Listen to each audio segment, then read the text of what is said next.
Greetings, greetings, greetings, Nerd Herd family. Come on in here. Come all ye faithful. Come and see your sister, the dopest nerd. Or as a few people have sent to me, I am YouTube godmother. I received that. I love that. Hey guys, come on in. You know the routine. Take your shoes off at the door. Grab a pair of fuzzy socks out of the basket beside the door. Jump on the couch, make yourself comfortable. Salute, sister. Hey, Auntie Leah. Hey, Locked. Shout out to the dopest mod, always Johnny on the spot. Well, a lot of people are saying that they are not receiving their notifications. And we know the hackation is upon us. Welcome all, welcome in, welcome in. See, I got the hunks in the spot.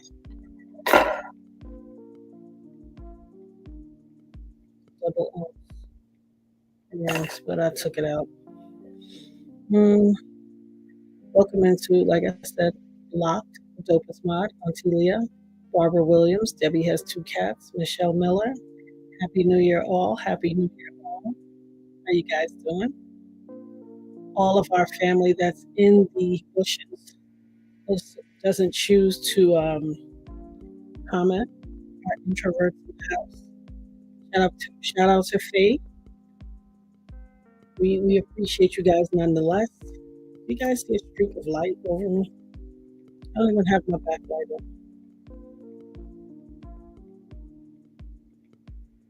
Is that the rays of light over me? It's God's light. Shout out to June Daniel, Isabel McNeil. Come on in, guys. Come on in. We are just getting together. Hummingbird. Hey! Hey, Hummingbird. Well, welcome in. Thank you for inviting people, guys. You know the routine. When you come on in, throw up the likes. Or as the young people say, spam the likes. I really don't know what that means. I'm going to stick to my old lane and just say, hit the like button, share, invite 2, 3, 10, 20 people so they can come get some of this good news too. I told you guys, well, I know it's late, so we're not going to stay up late because I don't want you guys nodding off at work. The year has just started. You know how they are.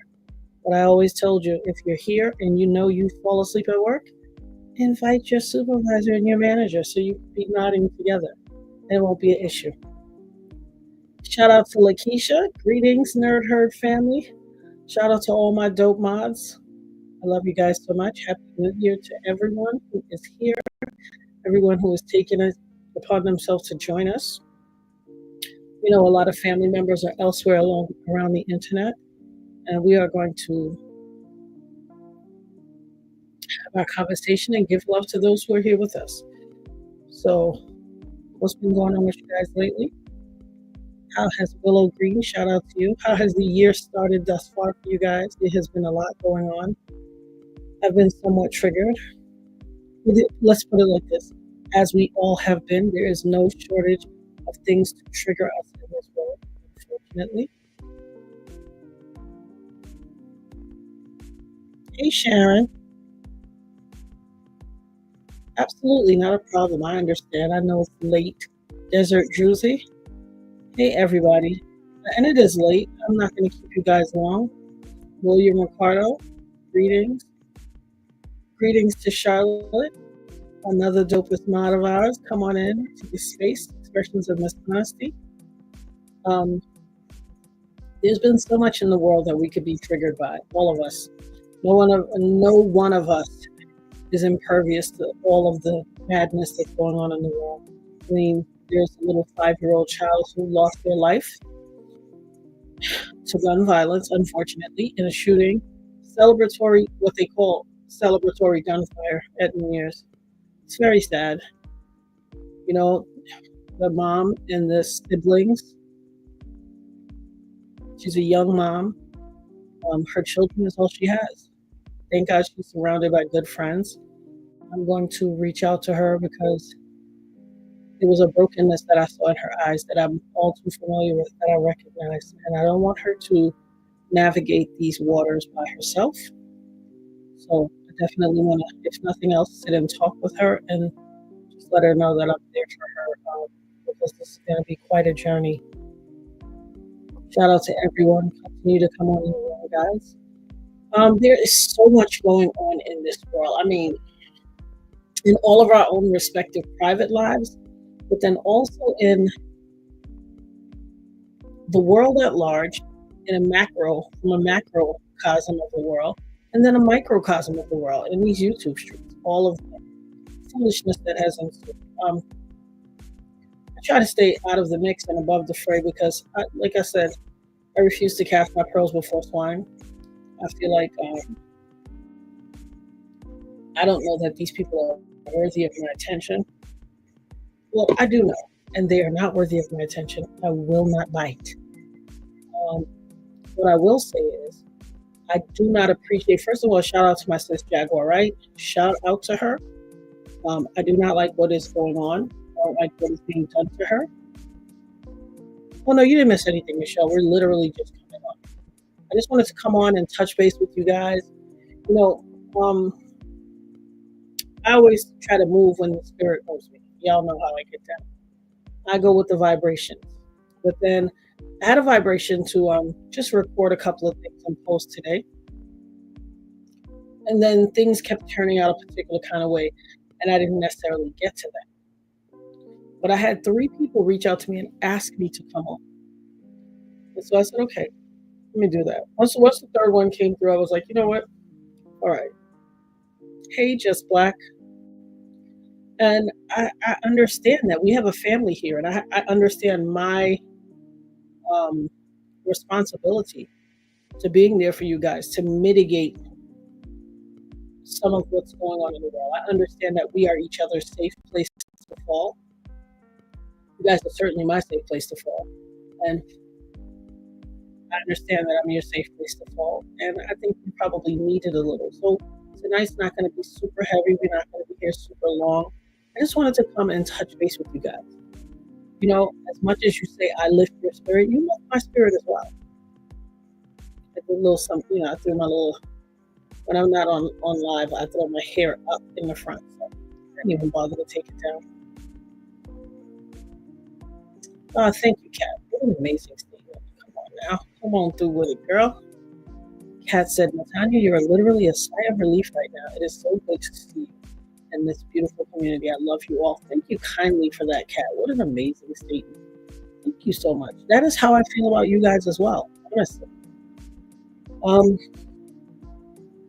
the world feels heavy or lonely is not a thing for me, because even if I am alone, I'm never lonely. You know, I'm super content with myself. I'm what you call an ambivert. There was a time in my life where I was completely extroverted, but even then I was still a bit introverted whenever I saw fit. But I'm an ambivert. I'm an extrovert and I'm an introvert at certain times, and it's a vibrational frequency kind of thing. So it literally occurs when it occurs. If I step into a situation, the vibe feels great. I never met a stranger. If I step into a situation and everybody's energy is just like ping, ping, ping, ping, ping, and I can feel, I mean, like I told you guys, I don't just have a prophetic gift, I have an empathic gift. I can feel the sentiments, I can hear people's thoughts, and I judge, you know, how I present to the environment based on when I walk in, what it feels like. And sometimes it's a mixed bag. Sometimes it's some people like, oh, I like that. I like what she has on. That's cute. Or here she go. Or, you know, whatever the energy is. I get all you guys' emails. I appreciate you so much. A couple of you guys, I got your emails. You gave me your numbers also. I attempted to call you and there was no response from the call. So I'm assuming I have trolls. There's probably some of those calls and emails were from trolls. and you couldn't possibly be so bored in your existence that you have to try to get me to call you with the show and stuff. Like, grow up. Like, I really feel sad for some of you guys. Just really grow up. If you're interested, join the family. Like, I put a recipe out there for some of you guys who are getting sick or your family member. Someone reached out to me and asked me to post the recipe because someone in her family was sick. I don't think it was her. I think it was someone in her family, her sister, I believe. So I took the liberty of posting it. And then at one point I made it for members. And then I said, you know what? No, let the world get it. You know, I mean, this thing is getting, first and foremost, guys, I want you all to be safe out there no matter where you are in the world. While I don't really consume the news in America because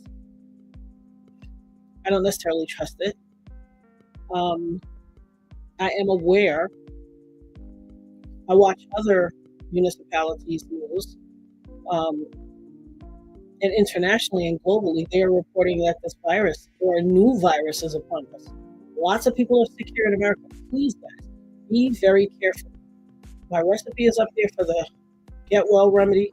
Please purchase those items and keep them in your house in anticipation of illness so you can have it on hand to prepare for yourself. Or it can stay for 4 days.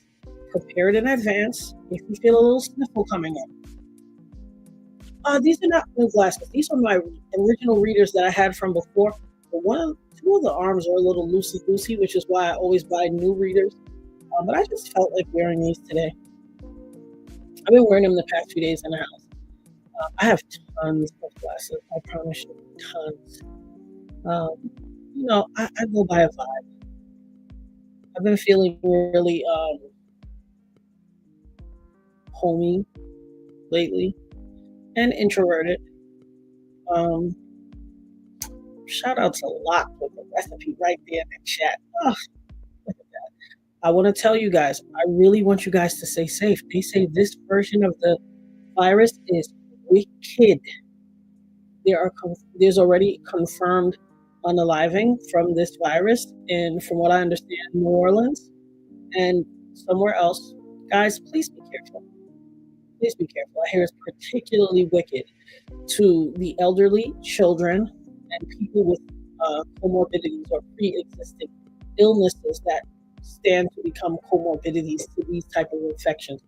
Please be safe.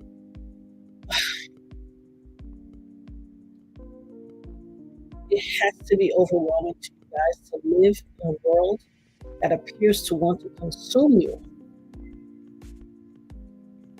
It's very disheartening. It's extremely disheartening. Like, I can remember back in the 1900s when life wasn't so crazy, and there was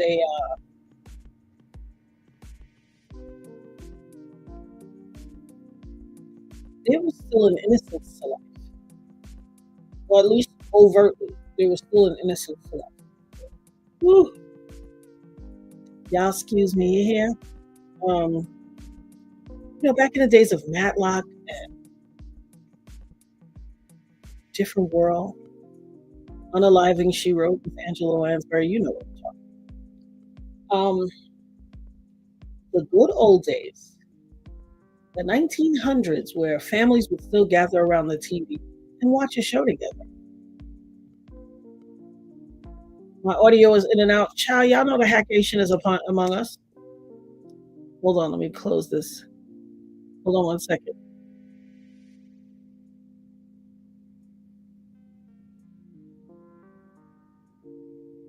How's that? Is it a little better? Let's turn it up. Oh, I wonder if it's this background music. Y'all can hear this background music? I'm trying new things with you guys, Let's see. Where did I get this background music from?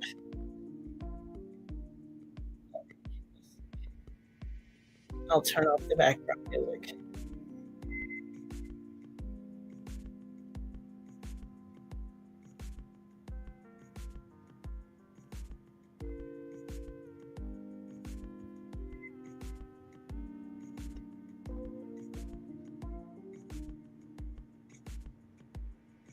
person wants to make it difficult for me to get to the background music.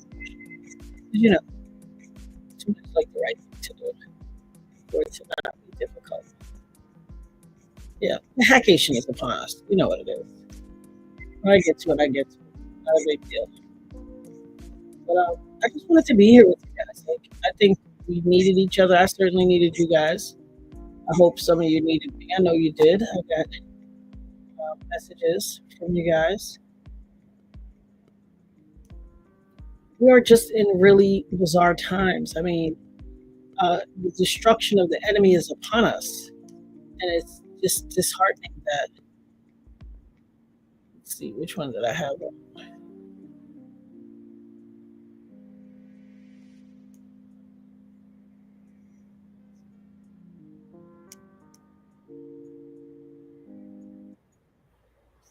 Can you guys hear me better with the background music off? Let me see in the comments. Hey guys, are you able to hear me better with the background music off? Thank you for that, Desert Druzy. We appreciate you. Remember, guys, hit the like button when you come on in. Good, I'm glad. That's some YouTube stuff. You know, they're always trying to suggest some creator stuff to us. I figure let me play a little soothing, relaxing vibe in the background for you guys, but apparently not. I'm trying this thing out. You know what it is. We are living in dire times. Like, this world is in, I'm not exactly sure. You know, every year, hope springs so eternal. We're just like, oh, next year, I'm really going to get it. That's going to be my year. 2024 was such a bizarre year that the enthusiasm for, I mean, of course, we want to be here now. Of course, we want to be here. I'm not going to say even for the slightest bit, we're not trying to be here, but it's almost like the anticlimactic first day of school. You know, you got your outfit planned out, lay it out on the bed, you sleep on the other side of the bed, you don't want to mess up your clothes, everything is groovy. And then that day is just kind of womp womp. The people you expected to see, your friends you've been waiting to see all summer, they haven't gotten back yet from out of the country or out of the state. So the first day was a little dry. That's what it feels like. I think it was an intentional act to have all of these catastrophes at the beginning of the year to steal the joy from society. And I feel like, you know, that's what happened. Like, it feels like the joy. Yes, Desert Druzy, what a phenomenal statement. I need help finding words for how I'm feeling. Guys, I concur. I'm feeling, you're right. We need words to express how we're feeling. I'm feeling, perhaps that's what you guys can do. How are you all feeling? How are you feeling? Greetings, Laura. Okay, hey, Mojiji. Everybody coming in from my sister. And shout out to my sister. I hope she's in here too.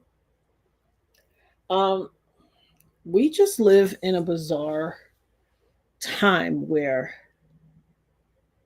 it's tough. Greetings, all. It's tough navigating these feelings with all of these things happening that are an offense and an attack against peace of mind, against your tranquility. And it's not cool. Shout out to Nick's Mountain Goat Productions for gifting 5 memberships. Thank you so much. We appreciate your kind gesture. Thank you kindly. For anyone who's so lucky to be able to be gifted one of these memberships, please, by all means, go in the chat and thank Nick's Mountain Goat Production. Nicole is very amazing for blessing our channel with this kind of love, and we thoroughly appreciate it. Thoroughly appreciate it. Greetings, everyone who's just coming in. Greetings. We are simply talking about how are we feeling. Like I said, the year started off with such a bang. And everybody's feeling all kinds of ways. And my question to everyone is, how are you feeling? Greetings, everyone.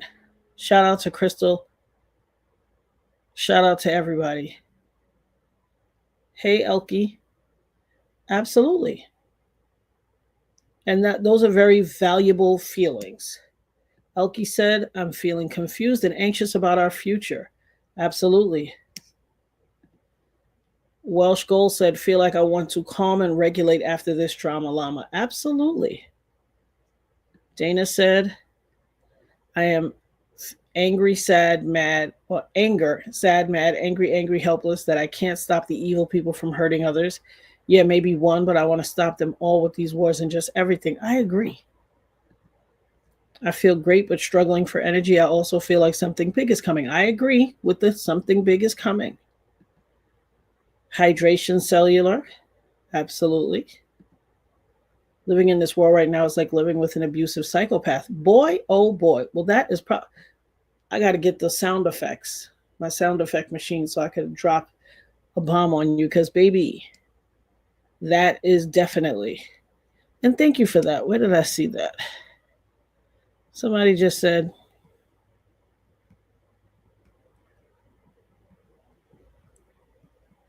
oh, the hackation going on. They don't even want me to. Catwoman said, are you okay, Natanya? Thank you for that, Catwoman. I am. I'm okay, but I'm not at all pleased with the state of affairs in this world. I think a lot of madness is ensuing in the world right now, and I think it is disheartening. I think it's unfair and if imagine if we are as adults feeling confused, feeling saddened, feeling discomforted and disquieted in our spirits. How are these kids feeling? How are our kids feeling? Are we asking our kids how they're feeling? Are we going the extra mile? Greetings, everyone. Greetings. Guys, you'll notice that I made some in the membership. I made some emojis. Well, let me keep it a buck. The dopest mod. Excuse me. Trusty Dusty show producer made those emojis. You know, I am not skilled at any of that stuff. I tried to watch a video, how to make emojis and badges, and he was basically, I felt like it was the adults in Charlie Brown. Womp, womp, womp, womp, womp, womp. I was like, what? What is he talking about? I don't know what any of this means. Trusty Dusty show producer was like, oh, mommy. Shout out to Auntie Leah for gifting 10 Dopest Nerd memberships. Thank you so much. We appreciate this act of kindness. For those of you who are blessed to receive one of the memberships, by all means, please be sure to thank Auntie Leah in the chat for such an amazing gift.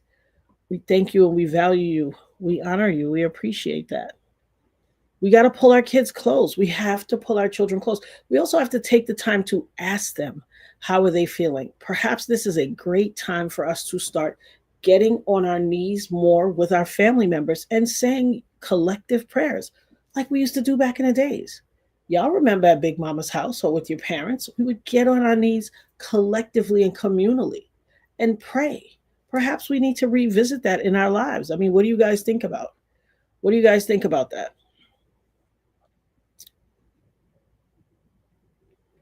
Indeed, we have our angels with us, but here's the thing. We also are called in our spiritual walk with God to invite God into the space. Remember, God gives us free will. He has imbued us all with the right to have free will in our lives. And like a father who doesn't want to micromanage his children, he allows us to go off and live. And so it is okay to circle back and invite God into the space with us and do a collective prayer request. God, we invite you into this space. Holy Spirit, we invite you into this space. We invite you into it's important. It's important. And I think it's very important for our children because trust me, if there's so much uncertainty for adults, what do you think this looks like for kids? All they're doing is hearing sound bites of this, that, and the third. These kids have social media. These kids have tablets. Even if they're very young and they don't have phones per se, they have tablets. They have friends who do have access to phones. Greetings, everybody. Greetings. all. And we have to concern ourselves. Oftentimes parents make decisions and they don't seek out. I know people call that new wave kid raising. I'm not asking my kid what they want. They're going to do what I say. Nah, I don't agree. I'm the mom that asks my kids, so guys, what do you think about this? For everything. It could be something like moving, whatever. I'm going to ask them their opinion because it impacts them. And I think we need to get out of this notion that we don't have to ask our kids things or consult with them and bring them, invite them into the conversation. I think it's super important to include them. Yes, yes. Thank you all. Everybody, shout out to you all. Yeah, I always did. I always ask my kids, so what do you guys think? And here's the thing, I did something very controversially when I was raising my kids. I had no shortage of friends, adults, strangers, and all kind of things asking me, why you let your kids ask you why? Excuse me, because I'm not raising children. I'm raising adults. They are merely passing through childhood to get to adulthood. And if they don't know the answer why something, they're destined to repeat it. If they don't know why I have this mentality that I'm espousing to them or boundary that I'm setting up for them or whatever, then how are they going to definitively stand firm and not fall for the trap? It is incumbent upon us to say, hey, this is why. Shout out to Keisha, the Bows. Prayers are needed over everything. I make that an important rule in my house. Thank you so much for the super chat, sis. And that is 100%.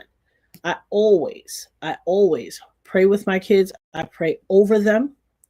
I get up, I told you, I pray for my entire family every single day. My grandmother has gone on to glory, and I took over that role before she went.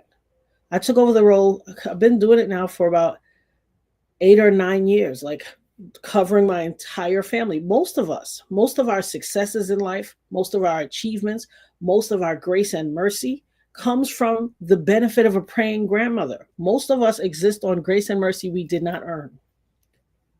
Almost all of us. We are walking on grace and mercy that we did not earn. It is the benefit. It is via the benefit of a praying grandma, auntie, mother, all of that. If it was left to our own devices, and if it was left to some of y'all own devices, you wouldn't have none because a lot of people are not praying. This one is giving me too much of a glare, and they feel a little slippery on the face. You understand what I'm saying? A lot of our children walk out in the street every day. They are covered by the prayers of a grandmother that went on to glory some years now. They're still covered. And the Holy Spirit continues to cover us. We got to invite them in, though. We have to invite them in because God gives us the free will to make a decision if we want to walk according to his will and his way, or we want to do our own thing. I would much rather be in this world doing God's thing than my own thing. Because, baby, woo child, with this cuckoo for Cocoa Puffs world we living in, honey. We need some anointing. We need that omniscience, that omnipresence, and that omnipotent kind of majesty over us. Sharon says, I wake up with my thank you and gratitude prayer, and same when I go to bed. Ashe. Absolutely. Kat said 100%. Oh, hey, shout out to Locked. If you enjoy the content, hit the like button. It's a free way to support the channel, and it really helps a lot with the algorithm. Thank you so much, guys. We thank you kindly for that. Greetings, everyone. Hey, Mel. Asheo, God's will, not our will, Robin Goodall. Our God's will. That's right. And we have to elevate our consciousness, Bruno Simone. Asheo, absolutely. Shout out to Nick's Mountain Goat.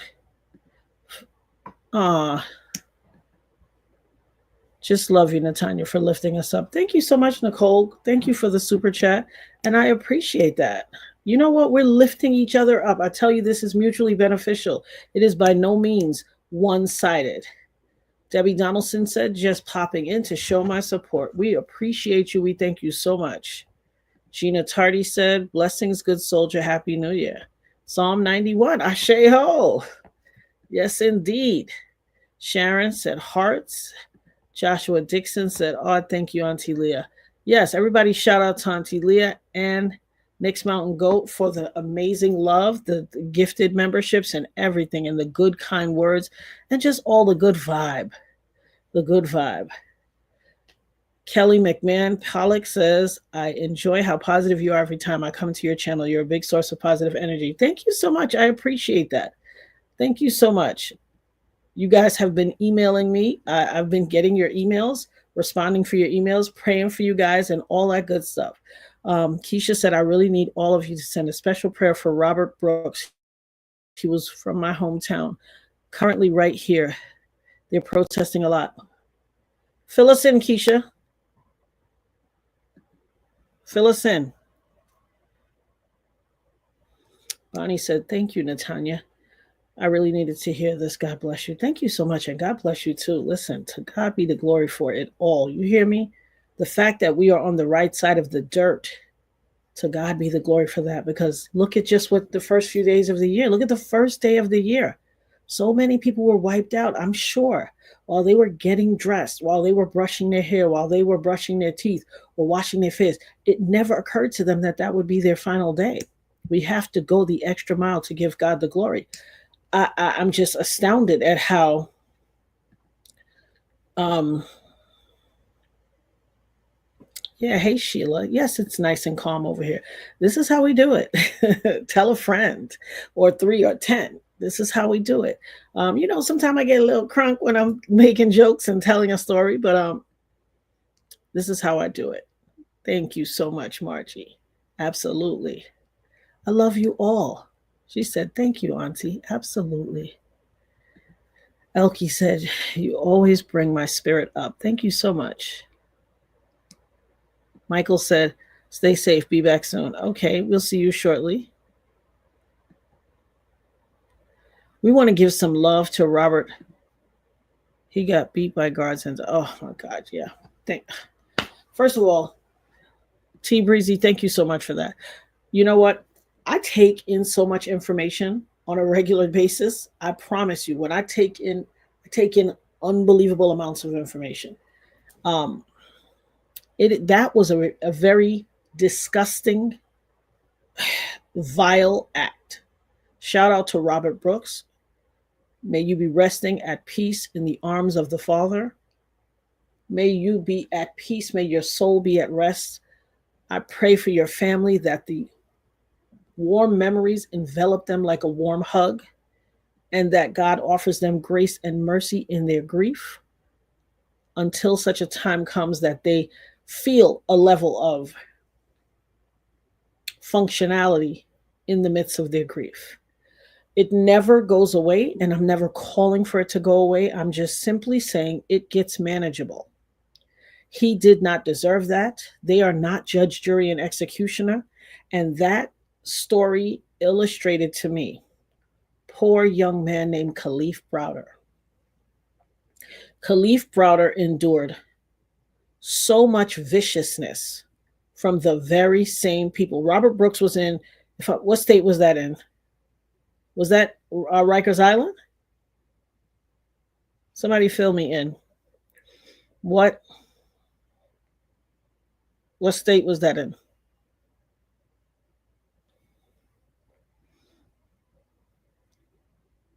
He was in Rikers Island?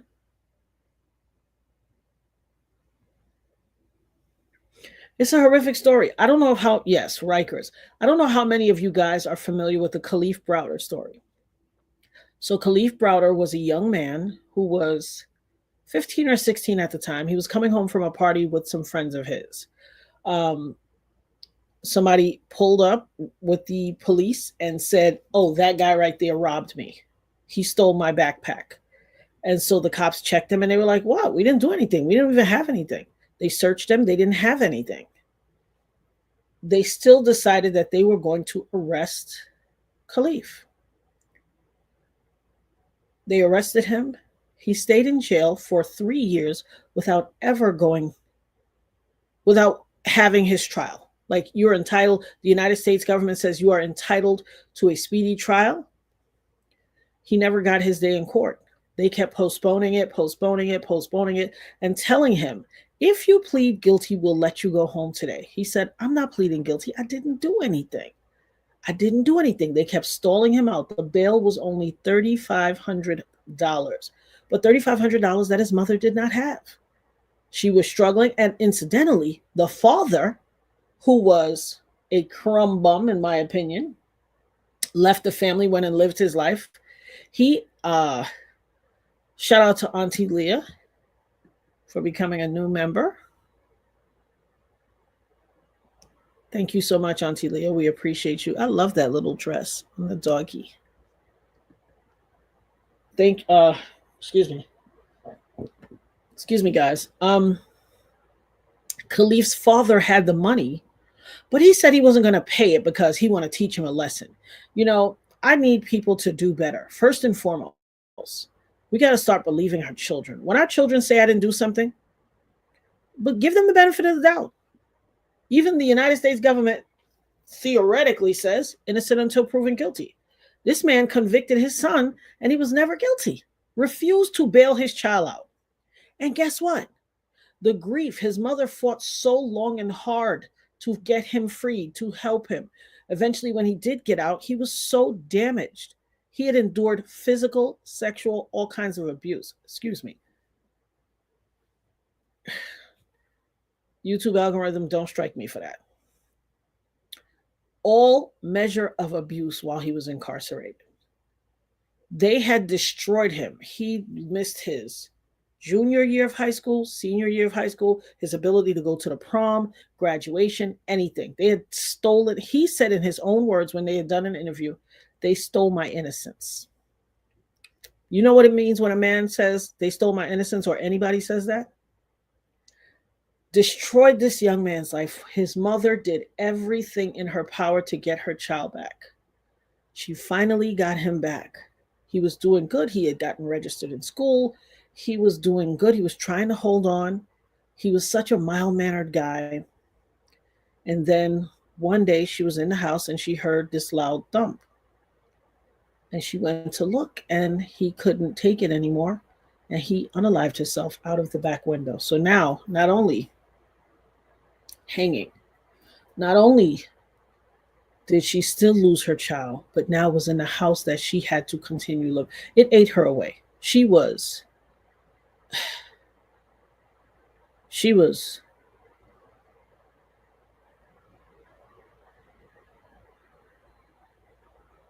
eaten away by the loss of her child. Eaten away. And he could not.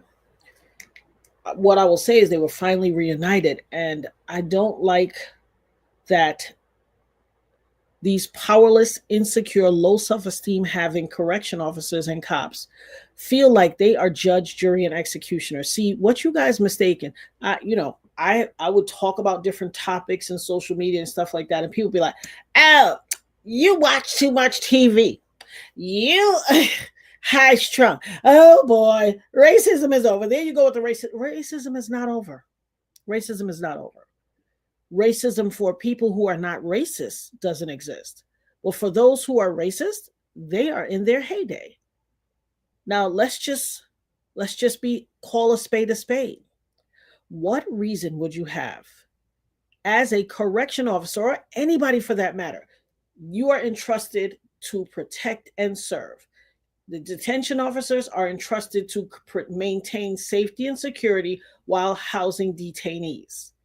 What gives you the right to become an executioner? Nowhere in your job description, nowhere in the policy of the facility says you get to annihilate somebody. Nowhere in this does it say you get to take people out at will. And then why with the gang mentality? How are they different from the gangs in the street? Why do you think gangs in the street don't listen to anything the cops say? Because the cops are the biggest gang in the world. The largest gang in the world. Their tactics are the same, even worse. At least they have a code of ethics, honor among thieves. These suckers don't got no honor. At least the mafia say no women, no children. Cops and detention officers could care less. Everybody fair game to them. And it's just disgusting. It's absolutely disgusting. It is, let me tell you something. In the 70s, 60s, and the 70s and the 80s, there was this thing called snuff films. Now, it was conducted and done completely different back in the day. Snuff films were where they were people who would unalive people, but they would go out in groups late at night or under the cover of dark and do these clandestine things to attack some innocent woman who was out and about, coming home from a date, coming home from work, whatever, or men, and they would find them while nobody else was around. They would follow people and stalk them and watch their patterns. And when nobody else was around, they would attack the person and take them out and videotape it, because there's some kind of autoerotic thing that they do when they unalive somebody. They like to watch it over and over again. It gives them a level of euphoria, some type of release of serotonin and dopamine and all these things. And it is a sick, vile, ugly, nasty thing. But they were always done clandestine. You would hear about snuff films, but you would never see one. Well, in this upsurge of vile death by police, unaliving by police, and all these things we see on TV where they would unalive somebody and then we would have to watch it over and over like a corn loop, like violent corn. And it was disgusting. And these are now, and I'm telling you, I got this from the Holy Spirit. I said, why does this keep happening, Holy Spirit? When is this going to stop? What is going on? What is going on? And the Holy Spirit literally downloaded into me, these are snuff films. So they found a new level of autoeroticism. This is not just a private snuff film for their own benefit and their own pleasure. They get a pleasure out of harming someone and forcing society to watch it, forcing the loop to continue on the news regularly. They show it over and over and over and over. You can't say certain words on YouTube, but those news channels can show that stuff all day without issue. No strikes, no nothing. It's trauma corn. Trauma corn. And they are harvesting energy by everybody collectively watching it and being mortified over and over again. It's unfortunate. Think of the last 5 that it happened to. Y'all know these hands are ashy. Let's ignore that part. Add the last 5, take off 1, and add a new person. We know the whole litany of names. It's disheartening. They are trying to break us down. And what disturbs them greatly is that in spite of whatever they've done to us, they can't stop us. Listen here. If y'all think post January 20th will be peace and calm in the United States of America, you are sadly mistaken. You see, when he gets in office, because let me tell you something. You see how the other ones came to the channel and was all rah, rah, sis, boom, bah, rah, rah, Trump, Trump, Trump. All the trolls that came the day when I did the Trump thing. Oh my God. I even had some of our channel members who were like, I disagree with you. You need to do one on Kamala, yada, yada, sis, boom, bah. No disrespect to anyone on who they support. My intent was to illustrate to you who this man was. Well, look what has happened post-election. The MAGA crew is livid with Elon Musk and Trump. They said they have come to the realization, I think we got fooled. You don't think, you think so? You don't say. We tried to tell you that. That sucker came right on out. I ain't lowering no grocery prices. I ain't lowering no taxes. I'm not doing any of that stuff, I promise y'all. And I'm siding with my oligarch buddy over here. I was watching some stuff about Elon Musk and Trump this weekend. Are you guys aware that since pre-election, Elon Musk moved into a room in Mar-a-Lago and has in a suite in Mar-a-Lago and has been there ever since and has yet to move out? Listen, people are like, we have never seen this level of bromance and influence between an oligarch and a president elect in the history of the United States of America. And it is a dangerous precedent. And a lot of people are disheartened and getting afraid. It is do you know what Trump did the other day? He's not even in office yet. Presidents are not sworn in until the 20th of January. The Italian prime minister came. He screened a Trump-friendly documentary with her. This type of stuff is unheard of. People in the political world were like, what the? Screened like some, Trump, somebody, they stole the election from Trump in 2020 documentary to the Italian prime minister. I mean, it's all very bizarre. It's what we're seeing here is so unprecedented. Listen, it's not only going to affect those who Trump typically is not prone to like, it is going to affect his whole base. MAGA has regrets. If you look at the MAGA messages, they are like, oh my God, I regret voting for him. Yeah, they are disgusted. Yeah, and he is giving tax breaks to the wealthy. Elon Musk, baby, the more and more influence Elon Musk got, we all in trouble. You know what they showed? I was watching Dre OG, the channel I tell you all to go follow. Shout out to Locke. She will put the link in the chat. Let me tell you something. Dre OG had a video. They showed, what was the specifics of it? Somebody was watching a show. They were watching iRobot. And they had one of those robots in their house. And they had it on this massive screen. And guess what? When the robot on the screen was being attacked and like killed, and the robot in the room was like, he looked at the TV and then he looked at the robot and he looked at the human and he was so afraid. And he was just like, and I said, these ninjas is sentient. First of all, why would you have one of them things in your house? Listen, I wouldn't get Alexa in my house. Okay? I didn't get none of that. All them play such and such song. What's the weather? Oh, nah. You need to know the weather? Raise up your sleeve and look at you need to know the time? Raise up your sleeve and look at your watch or look on the front of your phone. You need to know the weather? There's an app on your phone. Look at that. I don't need some perpetual listening device in my house that is available to play songs for me. The laziness of it all. The allocating your personal space. What, you ever heard of the castle doctrine? Inside your home is your sanctuary and subject to the castle doctrine. That is why a cop cannot enter your home without a warrant. But then you are relegating yourself to having a perpetual open warrant in your house by asking Alexa to play songs for you, to having it perpetually listening and running in your house. Like, are you mad? Are you mad?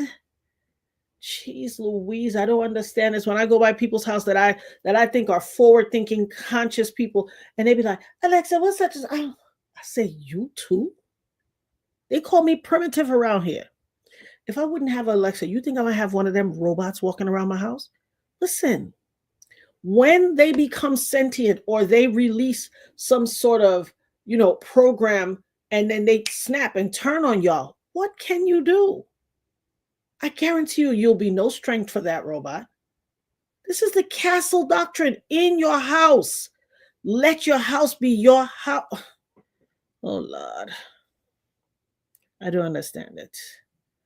I do not understand this at all, boy. I don't understand. I don't understand. Listen, Sinichi the Groot, or Sinchi the Groot, he is not going to do anything to make Americans' lives better. Nothing. The fact that at this late juncture in the year, it is January 7th, the fact that on January 7th, you still think there's a possibility that he will, when inauguration is January 20th. He won't. He never had any intention of it.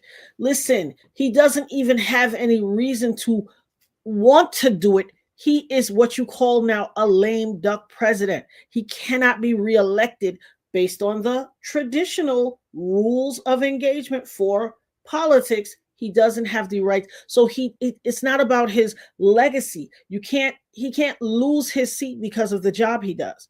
This is the worst time. A president in their second, if they're not a good president, in their second term is even worse. Even worse. You guys have no idea what we're in for. Listen, I hate to tell you, I want to put everybody on notice who has not heard and is not aware. Listen to me. Black women, ding, ding, ding, time for PSA. This is a Dopest Nerd PSA. I am here. I was left at the gate to warn the rest of the country. Black women have checked out from 2025 to 2029. They will see you in 2029. I was left behind. I stayed around to report and to carry the news to them. That's it. You're on your own. You didn't want to listen? As they say in Trinidad, crap, we'll smoke your pipe and the dog will eat your food. Ding, ding, ding. That was a Dopest Nerd PSA. For those who don't understand, look it up. I'm telling y'all, we are in for dire times. And then the world is so apathetic. We literally have orbs in the sky, drones in the sky, UAPs in the sky, aka unidentified aerial phenomena, good old-fashioned retro UFOs, unidentified flying objects. We have no shortage of strange portals opening up. You got CERN over there pressing buttons. I don't know if it was bring your kid to work day and somebody's in there pressing buttons and opening portals and all measure of madness is coming in and out. But baby, it's a doozy. It's a doozy. Yeah, we're living in very dire times. We're living in extremely dire times. Do I believe in the Hopi prophecy? I believe in a lot of things. I believe in a lot of things. I also know that this Gregorian calendar that we go by is by no means set to the right calibration and real. People have motives. I believe that there are tears in the time-space continuum created by CERN and the Hadron Collider. If you guys are not familiar with that, look it up. They have been working to figure out how to cross time-space continuums, and it was discovered a long time ago. And now somebody has brought their kid to work day, and they are pressing buttons, and they're continuously resetting this thing. That is why you get what you call Mandela effects. That's why you had something and you knew it was spelled one way, and now it's spelled another way, because this is a parallel universe. Listen, you don't have to take my word for it. You don't have to believe me. If you trust me, you can walk outside and tell when there's a shift. If you are truly in tune to the earth, I would suggest for you guys to start grounding. That means take off your shoes and your socks and make contact with the earth. If you're too afraid to take off your socks, put on your socks, make sure it's cotton socks, and stand in the earth. Stand on the grass and the dirt and allow yourself to make contact with the earth. It is restorative and healing for your body. Restorative and healing for your body and your mind. Back in the days when they used to say, oh, she's a tree hugger.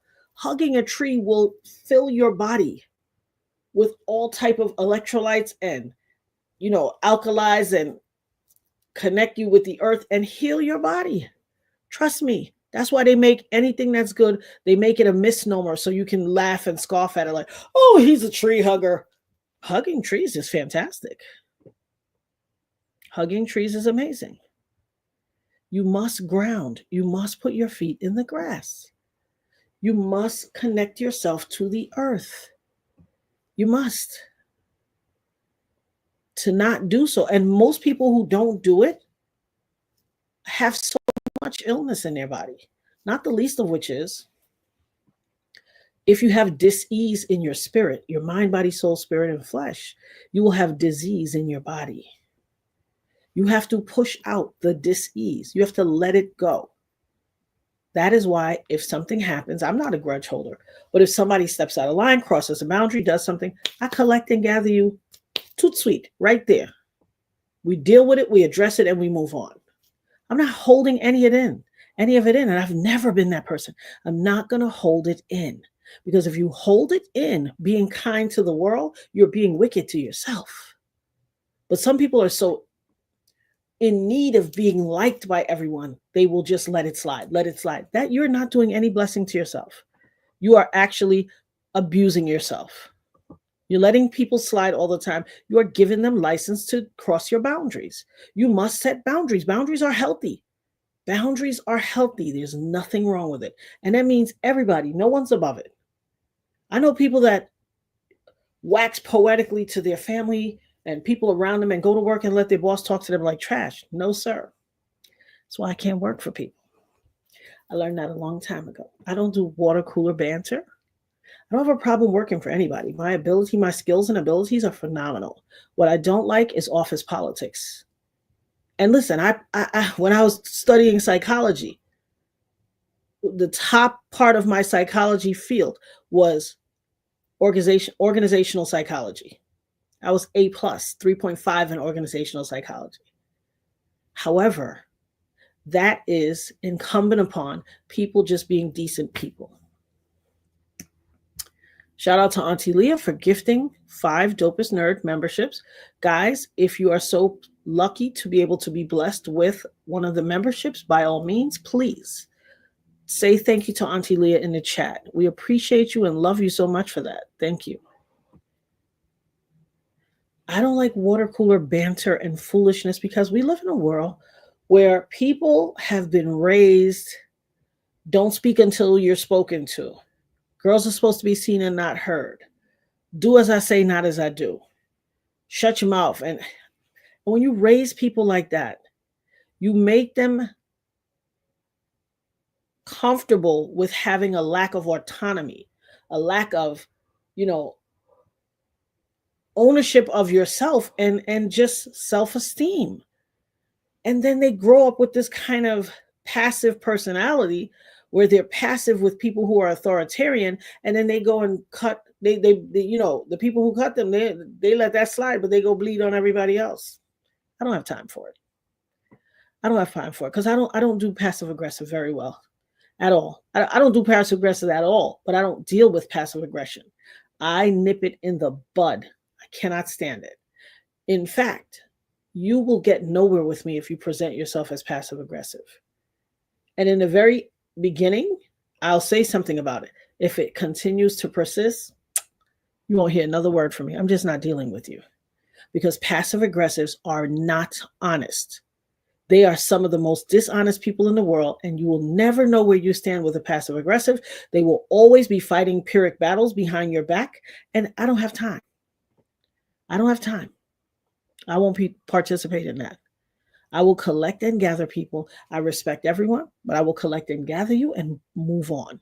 If you want to sit there and hold a grudge about it, well, then that's above me now. Take it to the altar. Take it to God. But for our interaction and maintaining a level of homeostasis within the work environment and what we have to do, I don't tolerate none of that.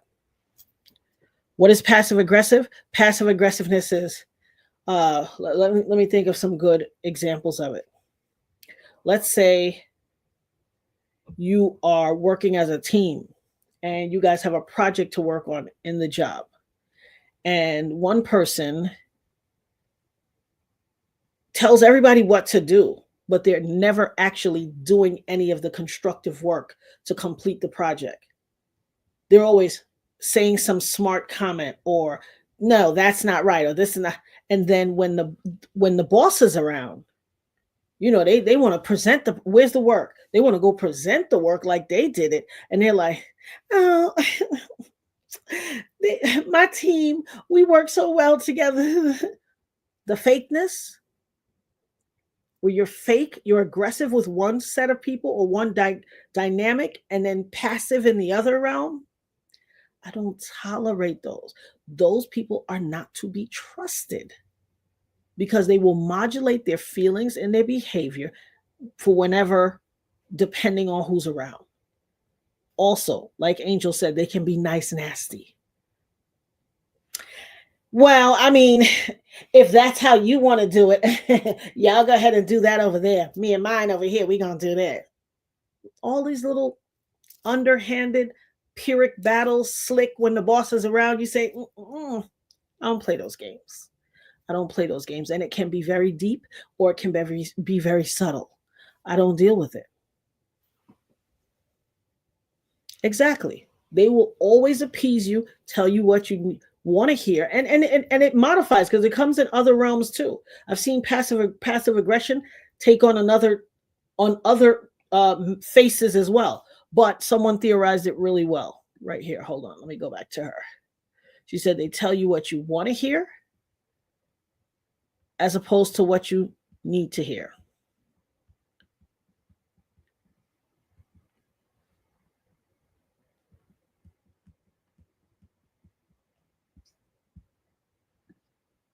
I think, was it Kimna? Exactly. Always telling people what they think you want or what you think they want to hear. I think someone else had said it, but the chat moves so fast. It's just inauthenticity. It is when your feelings are not consistent with what your mouth says and your actions. And people do it all along. And it is very ugly behavior. But they're subtle. They're covert narcissists. They're acting so nice, but no, they're really not. They will listen. Who made that? The OJs? They smile in your face all the time. They want to take your place. Backstabbers. They listen. They'll slice you from, as we say, a telephone cut with a quickness. Slice you with a telephone cut.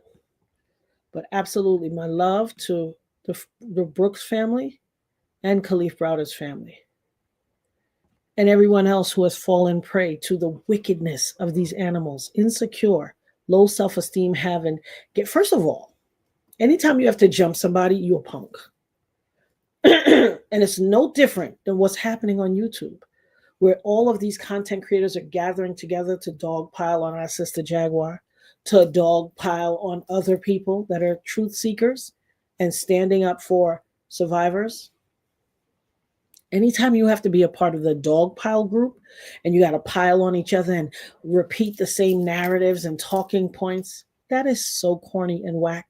And it is the equivalent of what these detention officers did to Robert Brooks and Khalif Browder.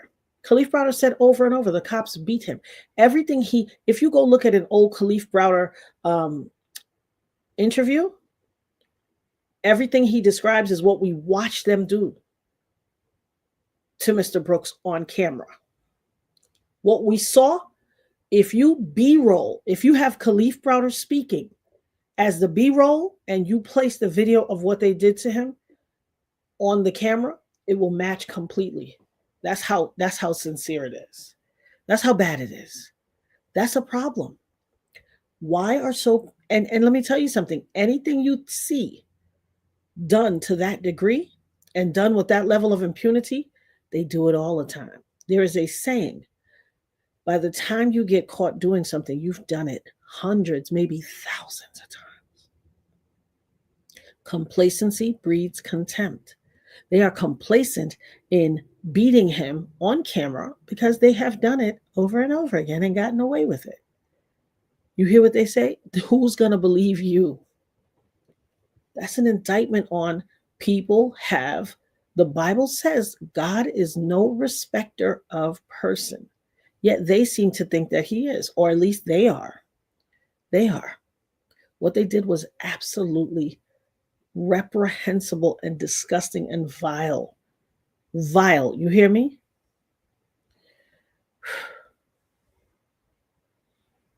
It's unbelievable. I think it's unbelievable that people would feel the need.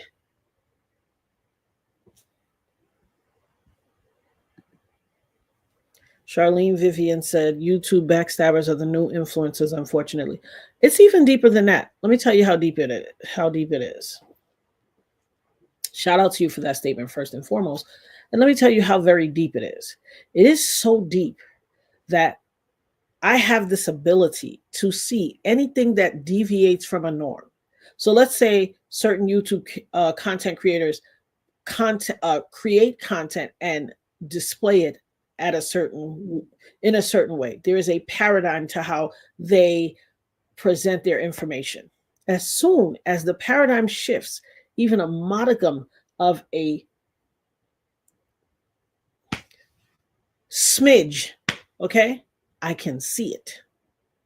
As soon as they modify how they present information, I can see it. In fact, I have a whole list in here. I have a whole list that I created of people who have modified their content, even in the ever so slightly. I have a list in here because I can tell. And all of the people who have modified their content, how they deliver their content, not just what they say, but how they deliver their content. I can see it, and it's all consistent with where the money has been spread. You know, the investigators that were going around giving money to content creators to change their narrative, I bet you my list is consistent when here's what I will do with my list. I will take my list, type it up. I'm going to certified mail a copy of it to myself, and we're going to open it at the trial. I guarantee you, when they get to the part where they talk about content creators, my list and that list will be consistent. I might be off by 2 or 3 people. I guarantee it. I can see where the money's going. I can tell by the play that's being run. I've walked this journey before. I've walked this journey. So, guys, I have some information to tell you guys. I don't really know. Well, did she say I couldn't say anything? Well, I'll just say this. I have a surprise for you guys this month. I haven't seen the screener. That's all I'll say. I have a surprise for you guys. And so we will I have a surprise for you. Buckle up. Consider this late. Let's see. It's a nerd herd blessing. It's a blessing to the world, but a nerd herd blessing too. But I got a surprise for y'all. This month, you'll see it this month. And I hope you like it. Shoot, I hope I like it. I haven't seen the whole thing. I'm just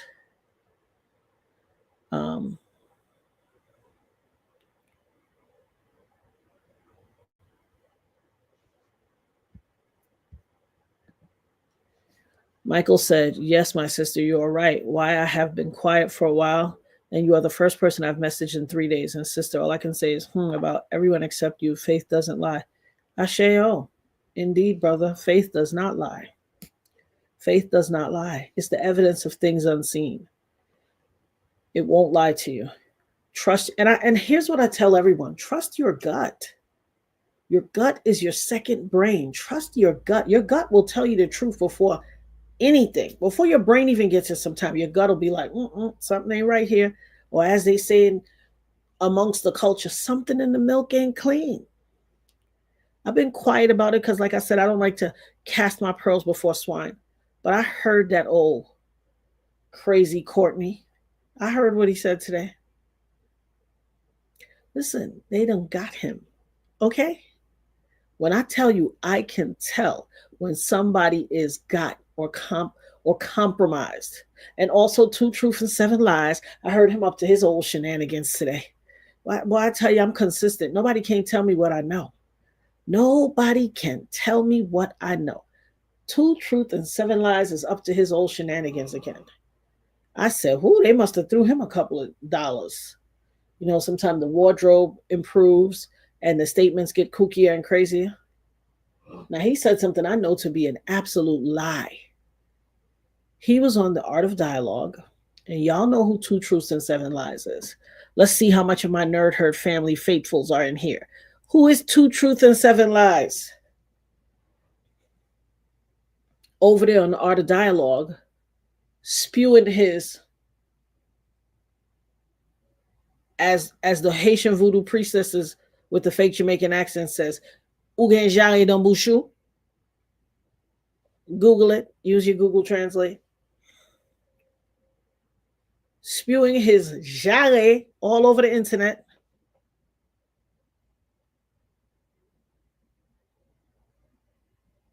Black worms with giant holes? Huh?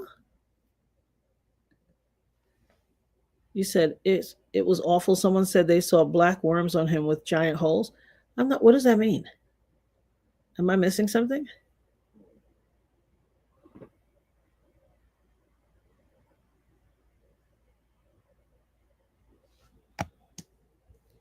Somebody fill me in. I think I might have missed out on that one.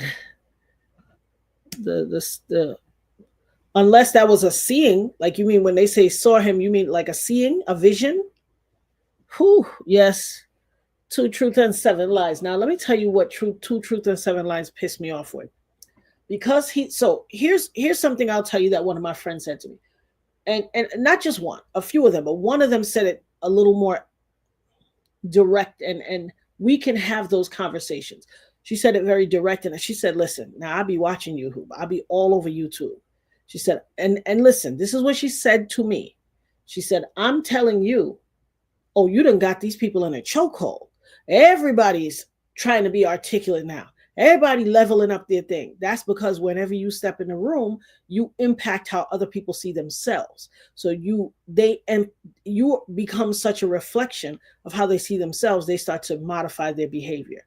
And so everybody's trying to be very articulate. And listen, shout out to that. Shout out to that. I'd much rather hear them present their information eloquently, because some of it can be real boo-boo to foolish. However, she said, oh, you rubbing off on the internet, honey. You rubbing off on YouTube. Like, I done go all through these channels. She said, I done know you for years. I hear you say cite your sources. I ain't never heard nobody else say that. They on these channels now talking about cite your sources. If they're rubbing off on the good things, then that's good. However, he's over there waxing poetically about foolishness because he always makes false equivocations. He's always trying to go so hard, like, I was there. That's when I was there. And so here's what such and such and such. They didn't do this. They didn't do that. First of all, dude, when you make these false equivocations without citing your sources, you always put your foot in a batty wall. You always put your foot in your mouth in a batty hole, because it can be proven for people who took it upon themselves to shove their presence, their image, and their likeness in our faces, down our throats forever. You cannot stand firm without. That's why citing your sources is important, because in order to cite your sources, that means you go look first and do your research first before you just chat and run your mouth like a foul body. This dodo on the channel talking about, they didn't even ride in limousines back then. I was there at the time. I was the head of security. We only rode around in black SUVs. I want you guys to go and look on the internet for an outfit of J-Lo. You've seen this video a million times. J-Lo got the white bandana on when she was Jenny from the cell block. You know, the white bandana, the little white top, t-shirt thing, and the little, the low-rise jeans, the white, all white with the rhinestones and all that. Jenny with the Glock. We ain't forgot about you, Jenny with the Glock. Don't think for no second that you're forgotten about. Shout out to Heather Salvatore for the gifting of 10 Dopest Nerd memberships. We greatly appreciate you, sis. Thank you so much. We love you. Guys, if you have been blessed to be able to receive one of these amazing gifts of membership, please thank Heather in the chat and send her your love. So let me just tell you, I always say cite your sources because it prevents you from looking like a money kurat. Now, it's okay to make a mistake because we're all fallible and none of us are above reproach. But when you continuously wax poetically, I was there. As soon as you see that head go up and they look off to the clouds, the lie. Yeah, we didn't even. You know a lie is coming after that. You know. The white outfit with the bandana and him with his, they had the ebony and ivory, the white and the black. They're coming out of a friggin' limousine. It was 2000. It was in 2000. I just really would like for him to shut up. I'll shut him out. Him need for real is shut him out. Him chat too much. As they say in Trinidad, your mouth does run like foul batty.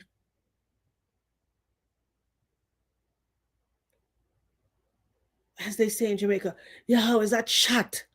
You chat too much. As they say in Haiti, ou gen jare dans bouchou. As they say in the Latin world, cállate la boca. As they say in the hood, shut the F up. You chat too much, dummy. You always put in your foot in your mouth because you stay. Oh, I was there. I was the head of the street. They didn't use no. We used black SUVs. Well, excuse me. The night that he pow-powed me, they had a silver SUV. You speaking unequivocally. What are you talking about? You're speaking unequivocally without facts.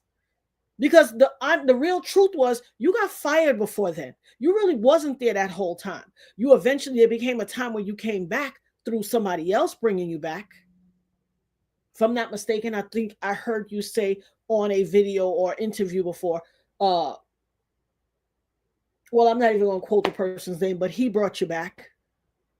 But let you tell it, there was a seamless, you was there from forever and ever. See, you be forgetting your own story, Dodo, because after Biggie was taken out, you said, I wouldn't want no part of that. I left. But now every story you tell, yeah, because what happened with Jack Sprat? Oh, Jack Sprat could eat no fat. His wife could eat no lean. What happened with Hey Diddle Diddle? Oh, Hey Diddle Diddle, the cat and the fiddle. See, I had on a green shirt that day. The cow jumped over the moon. Like, shut your mouth, man. You chat too much. Just stay lying. For what? Why must you lie? Why must you false equivocate all the time? Do you understand how ridiculous it makes you look? You're not ashamed. Yeah, one big man. If I'm 54 and I'll be 55 this year, he has to be, and he retired, I would guess 57, 58, possibly 60. Make you not shut your mouth.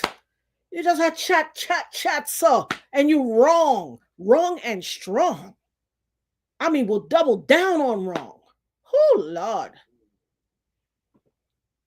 In the UK, you say what? You get more rabbit than... You got more rabbit than Sainsbury? You got more rabbit than Sainsbury. Some people need fish. Blessings, Norma. I appreciate you, my love. Some people just need to shut up. He's one of them. In chat too much. I'm certain he gets paid, but I don't think that's the only person he gets paid. See, I think he's controlled opposition. I've said it for a long time. That's where you get the 2 truths and 7 lies. You say 2 things that happen, couple that with 7 lies, people believe you.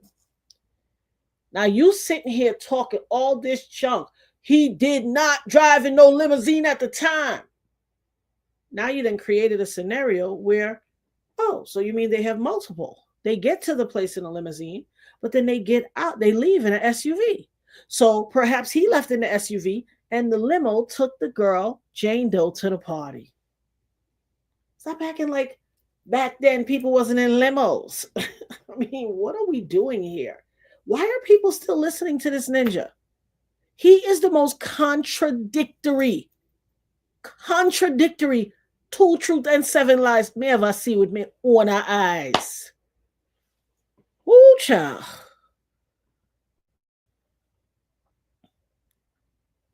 Somebody said he looked 17 and 70 at the same time.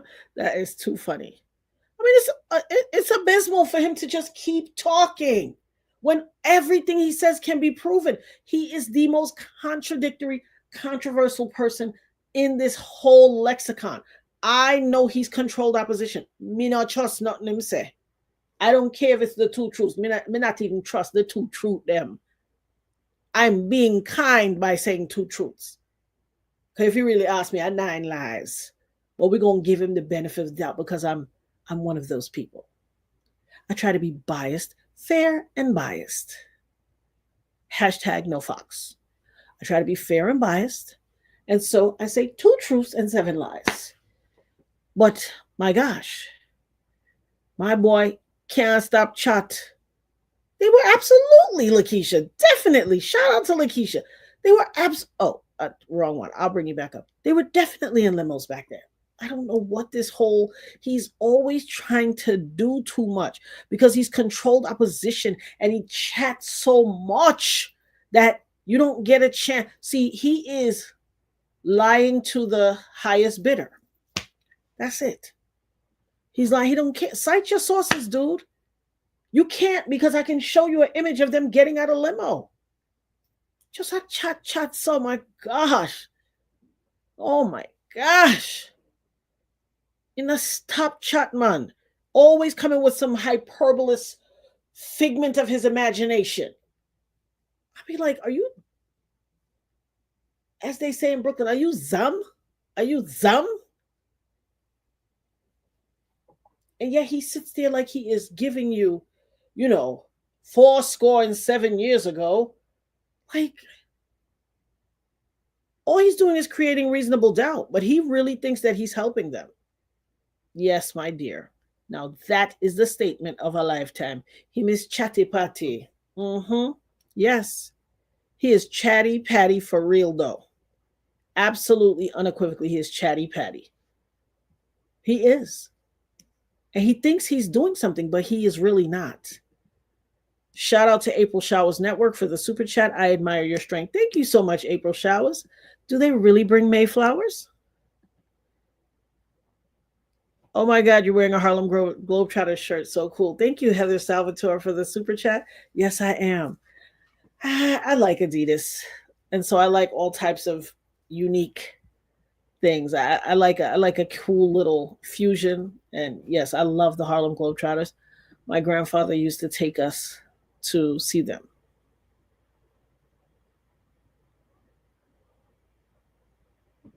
He was my grandmother's boyfriend, but he was the closest thing I had to a grandfather. Shout out to Leroy.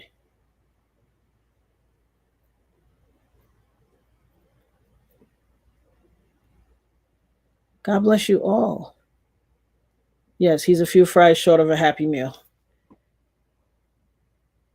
Yeah, don't stress yourself about the typos, honey, because the typos go keep on typo, and they do it intentionally to throw you off and stuff. In Australia, we say, "How's it going, mate? How's it going, mate?"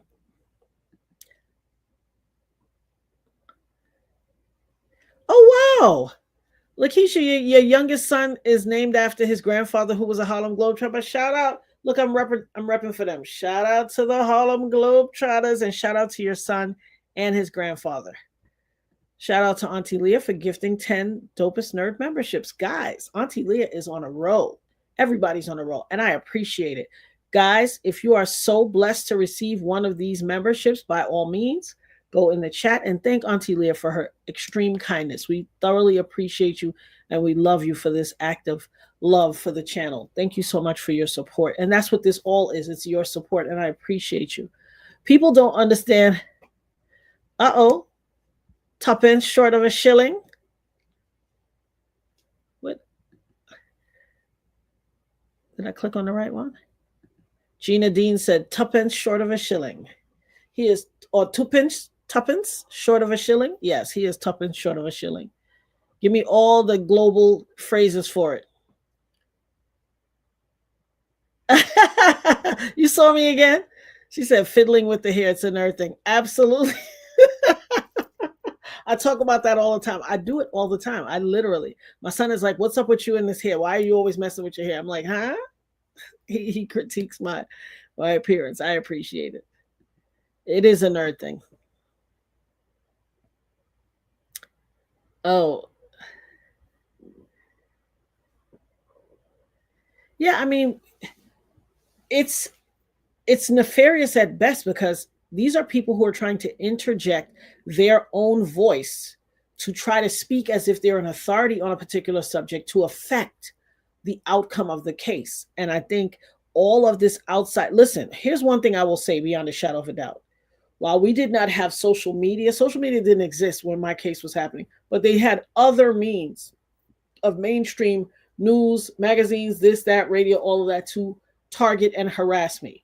And that was nefarious on its face. It was really bad. But baby, this right here, hey, this is a whole nother level of diabolical, because it doesn't stop.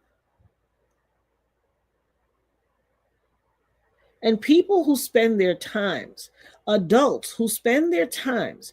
Now, we come to make content. We come to talk about issues.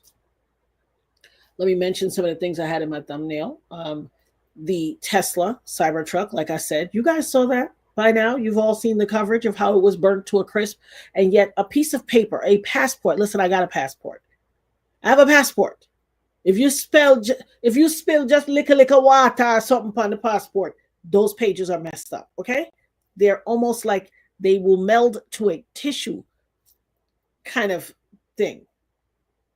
Like crepe, paper mache. Why are you trying to lie in our face that this book survived this massive level of heat inside of that Cybertruck? Just ever so slightly scorched. How is the internal picture scorched, but the whole book not scorched?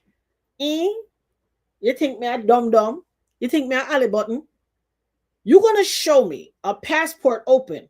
The ends are not frayed, but the middle is frayed? It got a singed part in the middle, but not the... Why do they think we are so stupid? What kind of fire says, there's a piece of fire. The fire says, I'm not going to burn any of this. I'm just going to burn right here. Even though I'm in a highly flammable, combustible piece of steel where everything else has been burned to a crisp, including the flesh on this person's bones. But I'm only going to burn here. Oh my gosh. They literally listen, it means they have no respect for the American public or the global world. They don't have respect. Americans, but you know why they don't? Let me tell you why they don't. Because they can come on your TV and say, her father says he doesn't remember that. And the whole world is like, oh, see, she lying because her daddy would have known, that. You ever hear something where they say the devil is in the details? How you going to drive 5 hours to come get it? Who told you he was 5 hours away? People inflect and inject and project their own foolish notions into a subject. First of all, you do not have any basis of fact to understand and believe that the statement, her father says he doesn't know, is rooted in fact. You have no proof. You did not see a video of the father. I would hate for you guys to be on a jury. I would hate for the world at large to be on a jury if I ever need jurors to decide my fate. You are making stuff up and infusing your own misnomers into the facts. You never saw one video of her father. You do not know that this girl has a father that's still alive. You don't know that her father ain't. Oh, what a relief it is. Out. You don't know if he not crack, crack, crack, crack, out. You don't know if he be tooting powder. You don't know if he down there. No disrespect to anybody on Skid Row. And she ain't seen him in a month of Sundays. But anybody could blow smoke in your face and tell you it's a barbecue. Did you see this man say that? Did you see him on the video say that? No. But everybody's taking it and running with it. I'm astounded that adults can be finessed so hard and so easily. Finessed. They can tell you anything and y'all just fold. Like Beyonce's baby bump at that interview. No shade. Did I say that? I digress. You just fold. Why? Why are you so willing to fold without any facts? Don't you hear my favorite term? Cite your sources. Where the father there? Where is he? You haven't seen him anywhere. You don't have a name. You don't have a video clip. You don't even have a B-roll soundbite. Nothing. You don't have anything. And then you make assumptions. Let's say for 1 second, he said, I don't know. I think I would remember that. First of all, you don't know where that's, let's say he said, I don't know. I think I would remember that. You don't know what part of the conversation that phrase came from. He could have said that because they could have said, she said she was drinking a strawberry soda on the way home. And he could have said, I don't know. I think I would remember that. Was it strawberry or was it a chocolate yoo-hoo? They wouldn't be the first news organization to clip and paste something. Or say, well, he made the statement. It just wasn't for what we said it was for.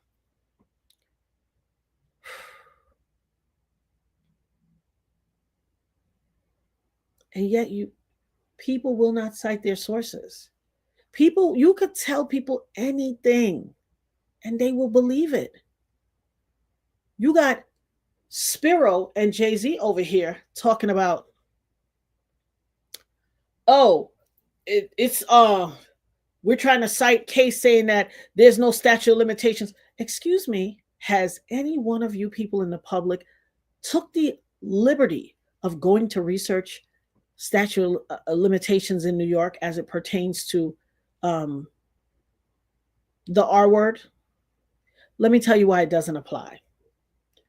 The Survivors Act of women motivated gender violence that came into law, and they're trying to say this doesn't rise to the level of that and the case should be thrown out because this thing occurred 2 months before that law was retroactive till. Well, guess what? That level of thinking doesn't apply because she was a child. And there is no statute of limitations on the R of a child. None. So that doesn't apply. But they can file those motions because they know y'all gullible folks is out here. Oh, see, Jay-Z lawyer. I told you, he pay a lot of money. He know what he's talking about. No, he doesn't know what he's talking about. I'm working on a little video behind the scenes. I would have placed it the other day. There is no statute of limitations on R of a child. None. Not in the state of New York. None. Oh, there wasn't no mansion within 20 minutes of the... Let me explain another thing to you. Children, people on the spectrum, people with cognitive delays, and people who have brain injuries often don't have conservation of time, space, or measurement. Do you understand what that means? Conservation of time? That's like when a kid says, the other yesterday, because they have no conservation of time. Their mind is not developed enough to understand that they're trying to tell you 2 days ago, but they'll say the other yesterday because they don't have conservation of time. They also don't have conservation of space. You can have a short glass that's wide and a tall glass that's slim. And if you ask them which holds more, they will choose the tall glass because it looks taller. They don't have conservation of time. But because y'all refuse to do research and you want somebody to spoon feed you all the information, chew it for you, salivate, masticate 23 times, swallow it down, let it go through your digestive tract and poop it out for you. My God, people can tell y'all anything. They trying to pull that wool to see if they would find a judge who was amenable to celebrities. But what judge? Do you know the history of this judge, Annalise Torres? Do you know the history of this judge? This judge comes from a long line of judges. Her father was a huge, notable judge, attorney, then judge. This woman is not the, you think she's the judge that's going to be amenable to, oh, a celebrity, I'm going to let him slide? She will never destroy her judicial career. Her whole family have a long lineage in this legal. She ain't no first generation judge that just got here and, you know, I just come pour you this and that. No, she comes from a long line of judicial giants. You think she's going to jeopardize her legal reputation and her judicial legacy for some rapper that used to sell crack in the streets where he, come on now. I mean, am I saying something that's not true? When it's not true, tell me. Or has anyone taken the time to go and research who Annalise Torres is? Have you? Have you taken the time to go really research? Because I have. I have. Go do the research.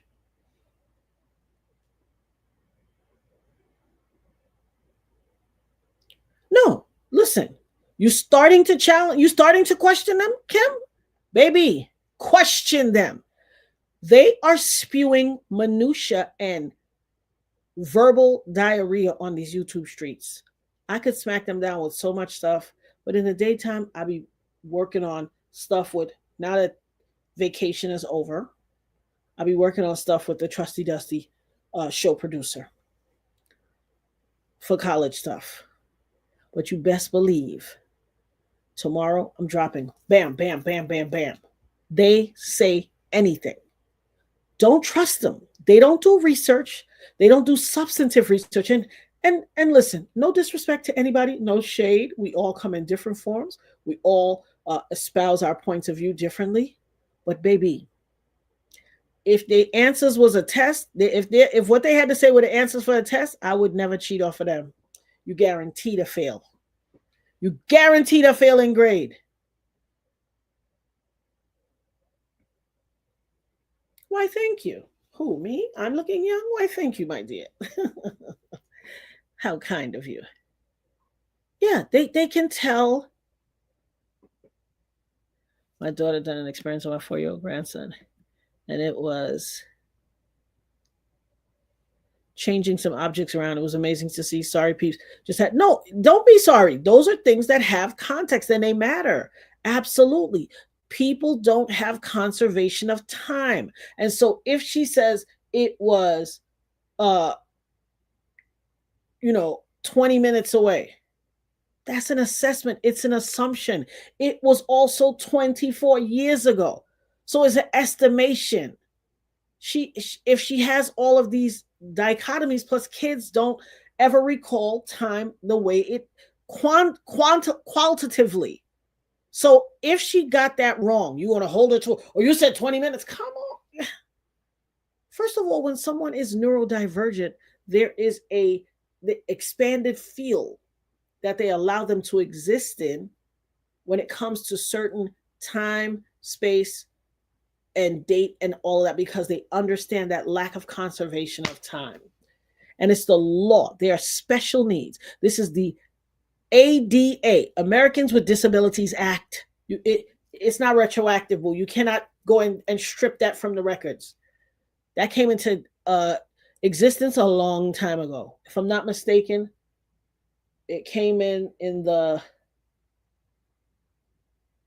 50s, 50s or 60s. You can't strip the ADA. It's why they had to do all the cutaways at the sidewalks so that people in wheelchairs can mount the sidewalks and not be obstructed.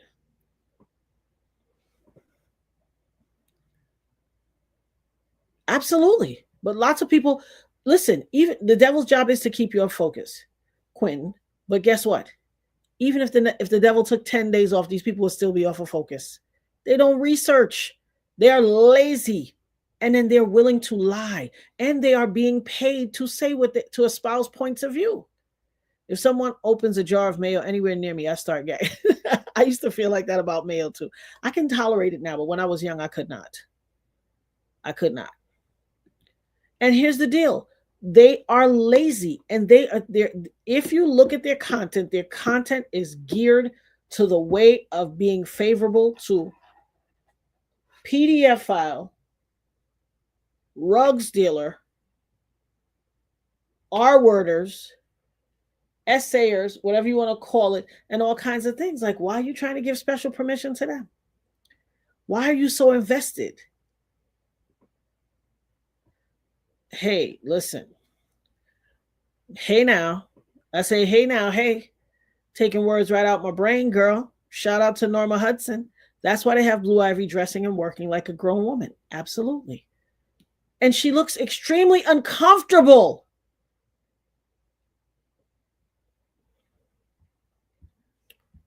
Hold on, this chat be going so fast sometimes.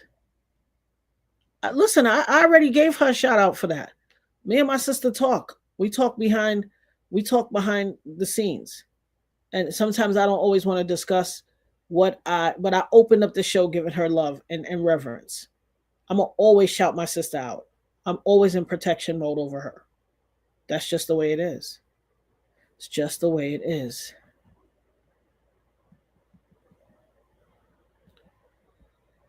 Tommy Landegren says, "Oh, I'm glad you're alive, the dopest nerd." THA. There's an imposter dopest nerd. That's THE. I'm THA. I'm upset about the messy content wars where kids are being tortured. Yeah, listen. Let me tell you something. It is all a distraction to try to keep us so in the muck and the mire, we don't get to pay attention to the facts. And that will never be for me because I walked this walk before. I walked this walk before. I know what it looks like. I know what it smells like. I know what it feels like. I know their tactics. They cannot pull the wool over my eyes. They cannot pull the wool over my eyes. I'm telling you, I walked this walk before. I walked this walk before. I know the play. I see the play. I know the play. And that's why I'm not giving in. That's why I'm being a strong advocate and a mouthpiece for survivors. Because everyone doesn't perceive themselves the ability to stand against the powers that be or the perceived powers that be. Trauma is a very debilitating thing.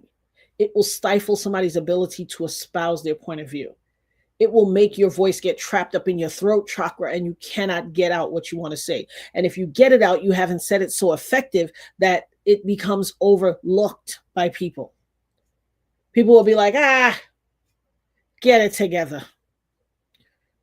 And it's not their fault. Willie Dillon, J. Don said, right, though. Thank God for truth, grace, and mercy. And hopefully this changes some things while people taking it as a joke. Absolutely. And they are absolutely taking it as a joke. And I don't take it as a joke at all because guess what? I was there. I know what it is to have the weight of society over. Listen, imagine, it's bad now, but imagine when he was at the top of his game for the whole internet to be saying, or not even the internet, but for the whole world to be saying, you're trying to take down a good black man. Where your good black man at? That one sitting in jail? That's who y'all referring to? That old joker in jail? That's your good black man? because I know a bunch of good black mans. A bunch of good black men. I know tons of them. Is that your good black man? Is that your leader? Hey, y'all want to rephrase that statement? Accuse me of trying to take down a good black man. But nobody, here's the deal when people attack you. When people attack you, malign your character, impugn your integrity, put dirt on your name, disrespect you, call for your harm, gaslight you, insult you, no one ever comes back and says sorry. They owe me, and the world owes me an unequivocal apology. I've never gotten it. Never. They called me everything but a child of God. Where my apology at? Because we 25 years later. Where's my apology? They owe me an apology. By the grace of God, I kept my foot on this man's neck for 25 years, and I'll keep it on for another 50. Even after I get justice, because it is the right thing to do. And it is my inalienable right with free speech. It's my inalienable right. Because what I know about a predator is when you let them off the hook, they back at it. Complacency breeds contempt. I was doing some work in a house here yesterday, and you know how you have your YouTube on, so it'll just keep going up to the next thing, the next thing, the next thing. So this thing comes on, and this lady's like,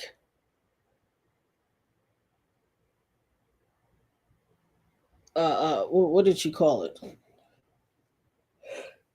I eventually turned it off because I'm just not into doing the tarot card thing. And it was a tarot card thing. But she said what she sees in her cards is he is going to unalive himself. Well, for those of you who've been listening to me for a while, you know that 3 years ago I said the Holy Spirit told me that his whole world is going to collapse. And it was two parts. His whole world is going to collapse, and he's going to unalive himself. When she said that, my daughter and me looked at her like, she's like, Mommy. I said, I know. I told y'all that's why they snatched him a day early. Remember, he was supposed to turn himself in the Tuesday? And when they took him, they found all the Tucci on him and all the stuff in his room. It's my sincere belief that's what he was going to go do. They took him early because they heard him on the phone or whatever. They picked up and they realized that sucker was going to try to take himself out. I said it 3 years ago. I have actual homegirls that can come up here on this live and say, yup, this is what she said. I said it 3 years ago. They was like, even somebody said, oh, don't wish unaliving on somebody. I said, why would I wish unaliving on somebody? I'm not wishing anything on him. I'm telling you what the Holy Spirit said. That's what they said. He wants to unalive himself. And here's why. And I know why that's the road he wants to take. Because he wants to take the power away from anyone he perceives to have the ability to impact justice on him or punitive measures. He wants to snatch the power back. But if you want to snatch the power back, you are willing to do this to yourself and leave your kids out there to bear the brunt of it, because that's who's going to bear the brunt of it. First of all, they will be left with nothing. His estate will be attacked and decimated behind legal bills, this, that, the other, and all of the people who still have a legal right to attack his estate for what they're just due, their civil redress. His kids will be left with nothing. Anybody willing to put them kids in that predicament is a savage. A savage.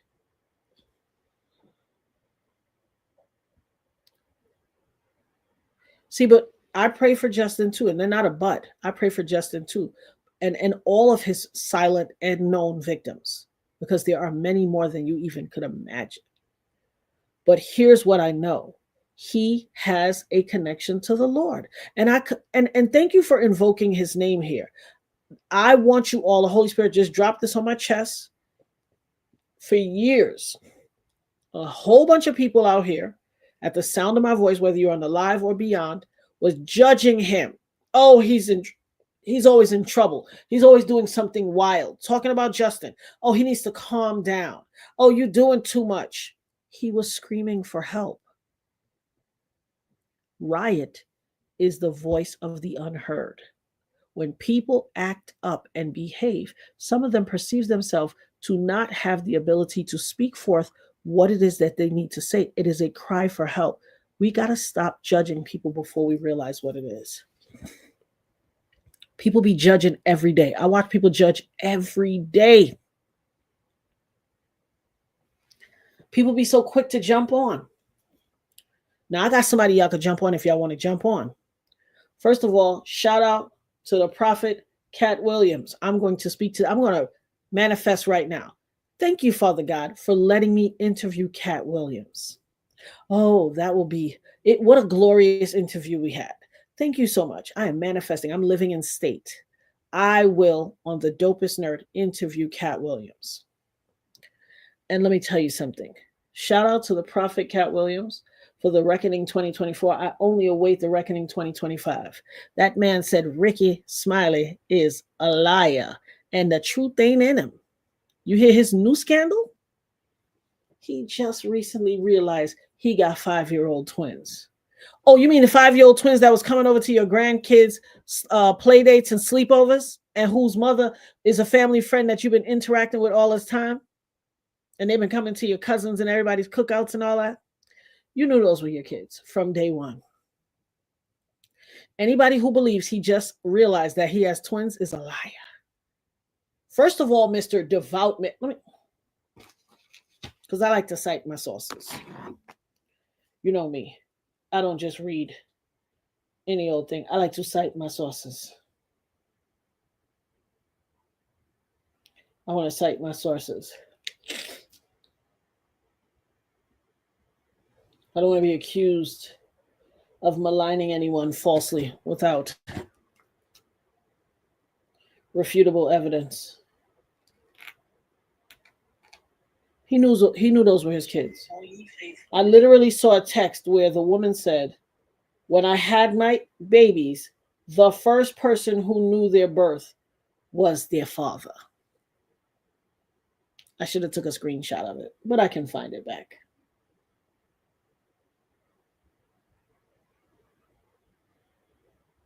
Don't tell me I closed the page. Well, I took a picture of it. Because anytime I see pertinent information, I will screenshot it. Is it in this phone? No. Must be in the research phone. Respect, guys. I don't like people playing in my face or y'all face. Okay. So let me read it. According to People magazine, it just caught that light a minute ago. I don't know. Y'all know I'm an old lady child. How can it? Okay. According to People magazine, because I like to cite my sources. Now, this was talking about his son, Brandon. Brandon is part of an alarming rise in opioid overdoses. According to the National Institute on Drug Abuse, 80,411 people in the U.S. died from an opioid overdose in 2021. The most recent year for which statistics were available. Nearly 4 times the number of unalivings from a decade prior. More young people are unaliving, says Smiley. It's a terrible epidemic. A devout Christian, Smiley also hopes to serve as an example to his reported 8 million listeners of someone who's relying on his relationship with God to move on from the tragedy. There's a lot of people that lost their kids, said Smiley, who has hosted his show for nearly 2 decades. I felt like I had a responsibility to show people my faith and how I'm getting through. Now, that is blasphemy. Because you're such a devout man of God that you was cheating according to the man who thought he was the children's father, the father of the twins. I forget his name. I had it somewhere in here, but I forgot his name. Who no less could be, if you squint your eye and tilt your head to the side, a doppelganger for Ricky Smiley. I mean, that is a professional lineup, honey. That is premeditation. You went and found somebody who looked like your baby father and committed a farce and acted like he was the kid's father. Baby, that's diabolical. That's a new level. That's a new level of diabolical business. Okay? The man said, these folks ruined my life. The mama was down with it. The grandmama was down with it. Ricky Smiley was down with it. He, the only one, didn't know. And then they were maligning him, calling him a deadbeat dad, refusing to let him spend time with the girls, but then going on social media and saying he was a deadbeat, this, that, the other, back and forth, all while she's in a relationship off and on with him for 5 years. Now, mind you, he then also divulged when he found out that she had been Ricky Smiley's, according to the purported father of the twins, who recently found out he was not the father. He alleges that she was Ricky Smiley's side piece for 17 years, since she herself was 16 or 17. Yes, while he was a married man, grown married man, devout Christian, he was sleeping with a child. A little person. Forgive me, YouTube. Ugh, that might be the one that caused me strike, but whatever. He was consorting with a small person. Is this your leader? Is this your leader, your good man of God? Your good black man? That is it? And then you come out with this hyperbolous tale. Oh, and the 1-year anniversary of the loss of my son, the sun shined again. I realized I had 5-year-old. Really? Because you was never away from them kids. They were coming to all of your family gatherings, picnics, your grandkids' birthday parties, everything. Imagine, they was hanging out with his grandkids will be his kids.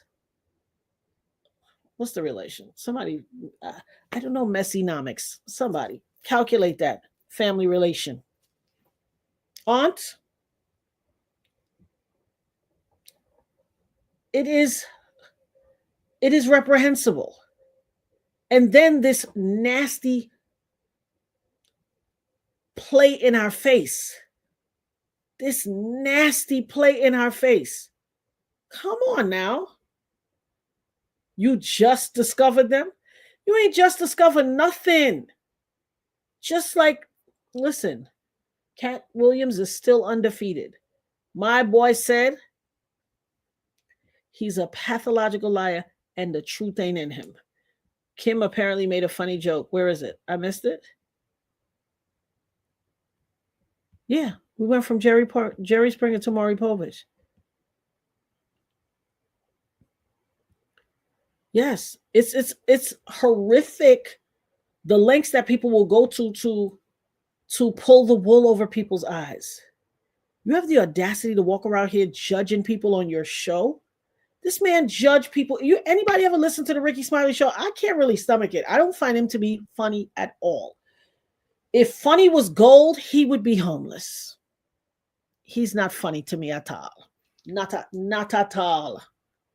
However, in the morning sometimes where it's drive time and I have to listen to that or extreme hip hop, I will tolerate that, but only for a second. I will listen to him and he will give one of those crazy dry jokes and then he'll force that stupid Jekyll, hackle, cackle laugh he does to try to make everybody else think his joke is funny and force them to laugh and their checks depend on it. So they be like, listen, ain't no check in the world worth that. I can't do it. If I got to laugh at your dumb jokes just to get my check, I quit. I can't take it. He's not funny at all. He's very annoying. Like Cat Williams said, he is only funny when he plays a woman. What does that say about you when you are only funny when you play a woman? And now he's playing in our faces. Not only did you defile your marriage, not only did you, there are lots of speculation, conjecture, and theories about the passing of his son, but I won't go there. I do happen to know there were a couple of times where I came across that reality show they had, and he was quite nasty to his son. Quite nasty and dismissive. I find him to be very dismissive and condescending and foolhardy for in a foolhardy way, because no shade, but really, dude? But he was,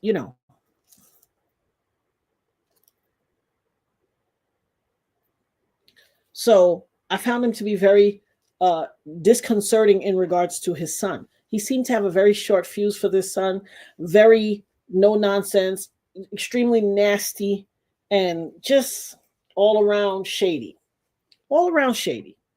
Make allowances for all kinds of other things. How dare you condemn your son and criticize him while you cheating on your wife, got a mistress who is that did not have 18 candles on her cake. Let her be your mistress for a period, according to all parties involved, 17 years, and then proceeded to hide 5-year-old twins from us.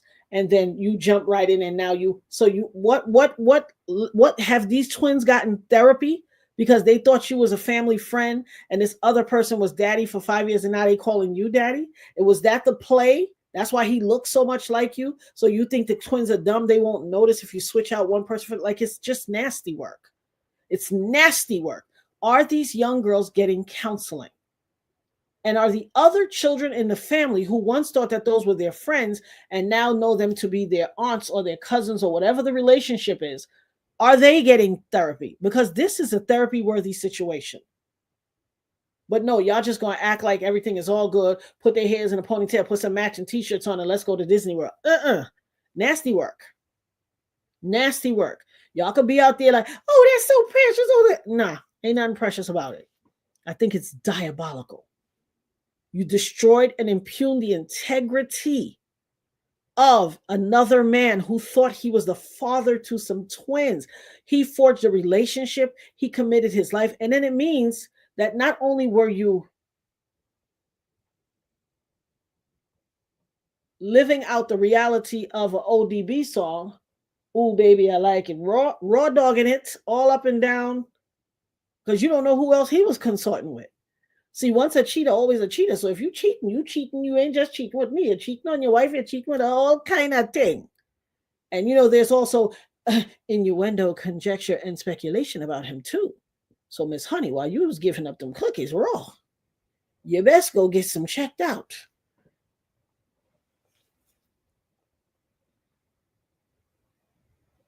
Oh, absolutely. Absolutely. But see, what I keep telling people is, and what I said on that live was, he deviated from the norm. He is infamously notorious for not responding to anyone or anything. He's unbothered. I don't see nobody. He don't respond. As soon as you hear it, you respond. The only way he has responded in over 3 decades is on wax. He would have been better off doing a diss track. The fact that you came and responded with this long diatribe letter that made you sound like, you're not the boss of me, huh? Come on now. Come on now. I mean, it's what it is. And thus, like I said about the Cybertruck and the New Orleans, I just want to be true to what's in my thumbnail. So we're just going to touch on a few other things. You can go back and watch my post about both of these topics. However, I don't think I bore out the New Orleans topic that much, but I did do the Cybertruck topic. But in regards to the Cybertruck and the New Orleans situation, what happens is we have to watch the feds as well. They ran out real quick. They didn't pay attention to, see, complacency breeds contempt. When you're used to being able to blow three poofs of smoke and say, oh, there's a cookout over there. Spray a little fake barbecue scent in the air and give some plumes of smoke and tell people there's a cookout on the next street and everybody believes it. You don't have to do too much. So you get comfortable. Complacency breeds contempt. You get very comfortable with your lackadaisical mediocrity. They're running plays on the American people, and they're letting the mediocres run the plays. Because there are 2 different jurisdictions. Now you're going to try to call one of them, oh, he was a soldier who was dealing with PTSD from his time in the military and all of the things he had to endure in his personal life situations. And the other guy, he's a terrorist.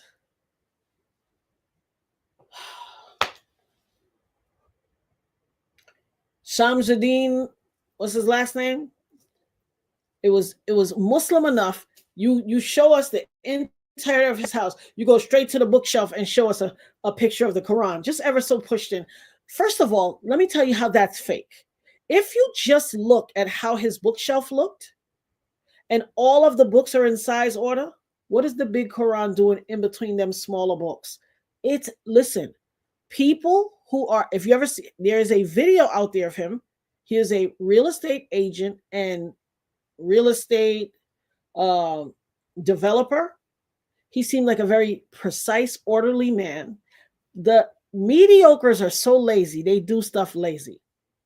You see the picture, how they showing us, they walked into his property and they honed the camera around and then they pivot on his bookshelf. And then there's books this high. These are the books, but the Quran stuck right there in the middle. But everything else is in size order. You can listen, study people's stuff. You cannot run a play on me. My eyes, that's those who have eyes to see and ears to hear. The whole bookshelf in size order. But you got these two small books and then a big Quran in the middle. Ever so placed in the middle so we can see the word Quran. Like, come on. The laziness annoys the daylights out of me. The mediocrity of it all, it annoys the daylights out of me. It makes me sick. Listen, what they forgot was they were so mediocre and they were so in a rush to throw their false flag out for the first, no one planned it out good. When you got mediocres in suits, the detective squad, who get over by spraying a little fake barbecue scent and blowing through plumes of smoke, and y'all think it's a cookout in the next street over. They don't feel the need to have to do the hard work. You're going to tell me that these are two isolated incidences. One is a stressed out military guy, and the other is a terrorist. First of all, he's a regular black guy. Have you heard the rest of his family? Have you heard him talk? He's a regular black dude. Just because a black dude got a Muslim name, I know mad Muslims or guys with Muslim names that might eat some pepperoni pizza, okay? No disrespect to my Muslim brothers and sisters at all. I'm telling you what I know and what I've experienced, what I've seen, okay? Y'all think just because he has a name that sounds that you can gaslight the American public, it sounds like he's a terrorist. He's from ISIS. Y'all brought ISIS back. Y'all went in the crates. Y'all digging in the crates now? Rappers Delight and ISIS. Y'all went and got old school stuff. Come on. Y'all ain't got no modern day terrorists. Y'all went and got ISIS. Whoo, child.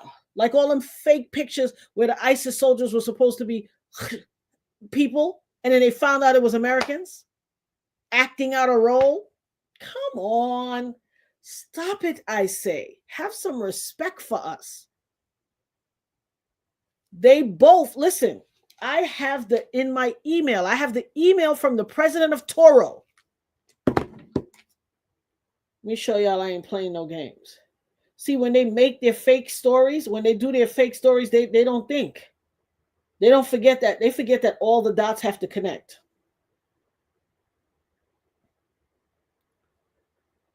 This is an email from the president of Toro. It came out on Saturday.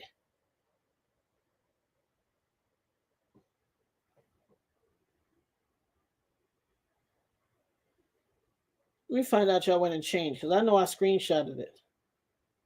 Hold on. I know you mugs ain't.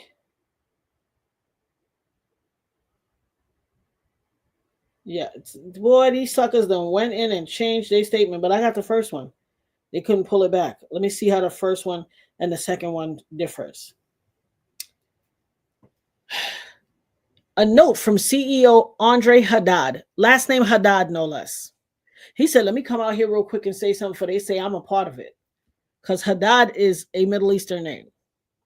It's been a couple of days since the horrific attacks in New Orleans and Las Vegas that shocked us all on New Year's Day. We've spent these tense, mournful hours investigating, partnering with law enforcement, and working around the clock to figure out how our platform could be misused by the perpetrators of such atrocities. Now, you know, they both rented vehicles from Turo on New Year's Day. What is the likely? They both rented vehicles from Turo on New Year's Day or the day before New Year's Day and committed their atrocities on New Year's Day, not the least of which is they're both soldiers. They both were in the same company. The same company. They both were in the same branch. They both were in Afghanistan in 2009.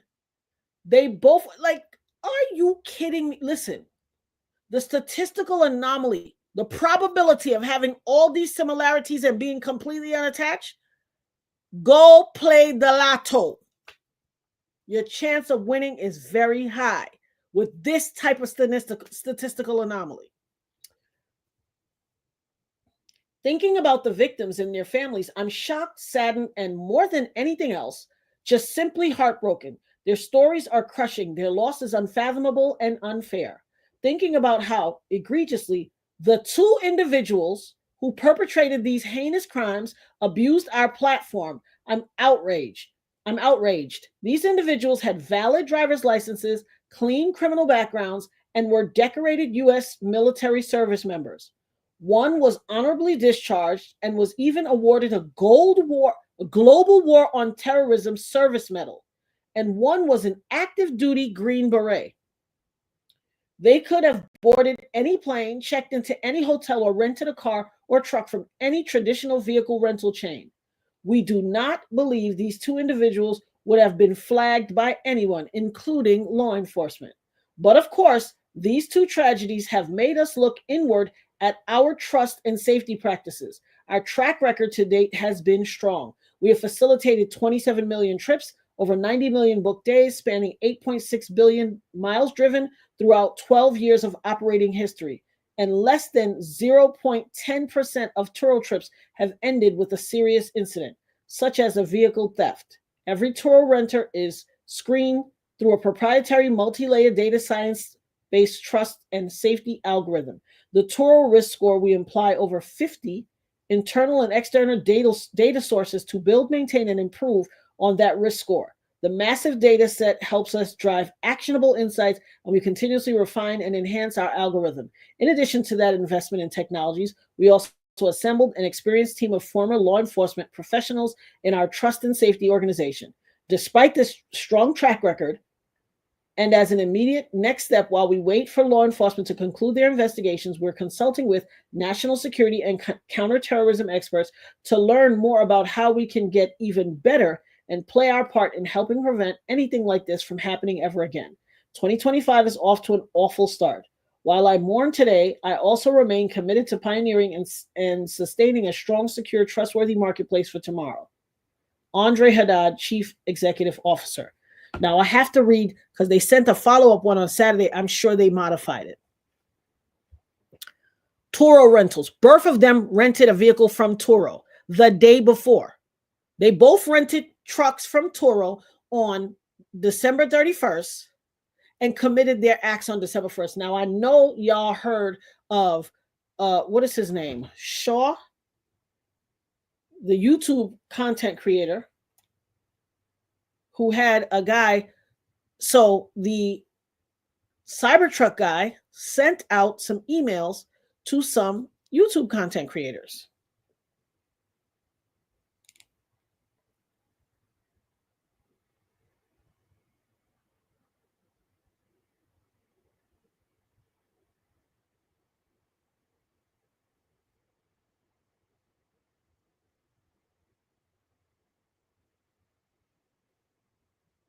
Okay. So I'm sure you guys heard of the Sean Ryan podcast. Have you heard of the Sean Ryan podcast? If you have, put it in the chat, please. They're very orchestrated. They are called false flags. They are called psyops, psychological operations. Do not believe the hype. Shout out to Unapologetically Black. This is nothing but distractions. First drones, now two different tragedies. False flag events are real, just like they did 9/11, and they tried to say terrorists did it. They insult our intelligence daily. Shout out to my nerd sister. If I could, come on, girl, put your hand up to the screen. Give me a high five, please. High five. My God. Now that's what I'm talking about. That's what I'm talking about, Nerds Unite. That's what I'm talking about. This has all been an orchestrated dance. And for the love of God, it ain't even a good dance. It's some old cheesy, offbeat, lacking rhythm dance. And I don't like it. I don't like it. Now, you guys have heard of the Sean Ryan podcast, correct? The Sean Ryan podcast, Sam Shoemate read the bomber Matt Livelsberger's manifesto. Baby, can I tell you, they redacted some names. I guarantee you one of the names redacted, let me take that back. Theoretically, allegedly, in my opinion, to my best knowledge and information, some of those names that were redacted, I bet one of them was the New Orleans guy. They were privy to some information that they should not have been privy to. This sounds like they knew too much. Not the least of which is, it's a Tesla. It's a Tesla CyberTruck. We have no guarantee that was an actual person in the seat. This guy is brilliant. They said this guy had the capacity to build booms, we'll call them booms, of epidemic proportion. And yet he used such rudimentary fireworks, oil cans, and all of that. Come on. Come on. He used these rudimentary tactics when he is a well-skilled person. You ain't handing out green berets for nothing now. Come on now. It is a Tesla Cybertruck. You could have easily put a mannequin in that seat or one of them crash test dummies and programmed it to drive where you wanted it to. It doesn't require a driver. It's a self-driving vehicle.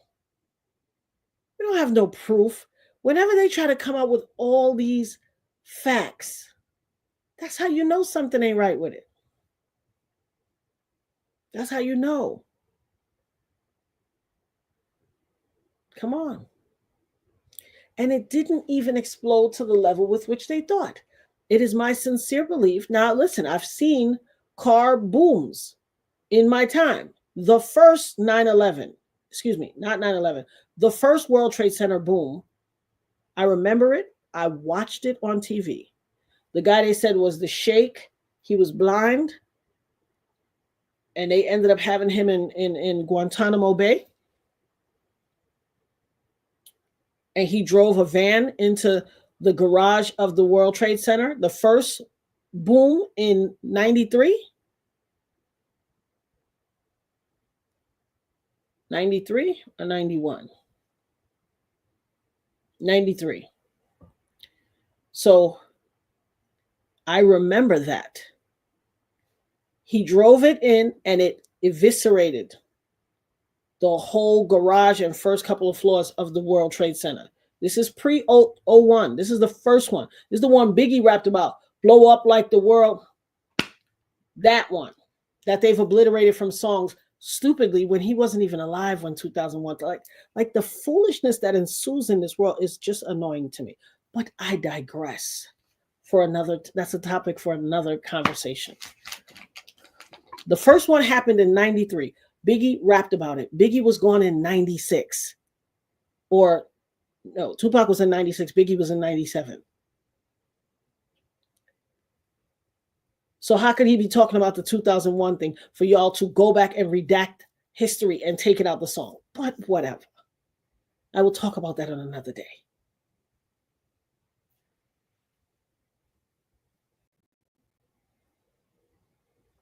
Listen, not only could the charred body have been planted, it didn't even have to be a body. Ain't none of us seen the body. They didn't show us the body.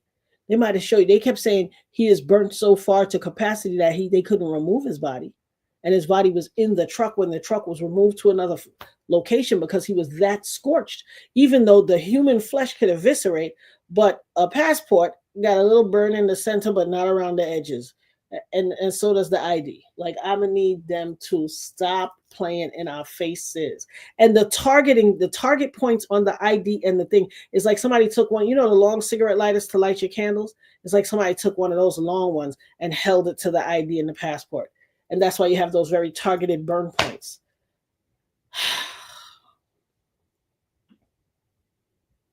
Cat Girl, you remember when they redacted Biggie's song? It was so stupid. It was so ridiculous. We didn't see nobody. Then y'all gonna come show us a tattoo.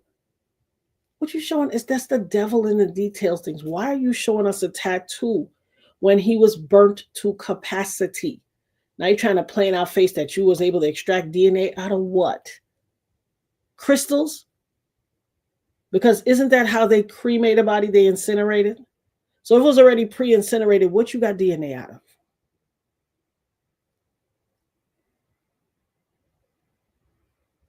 And now they're saying his DNA doesn't match his son. And what they're doing is, see, this is a targeted offense.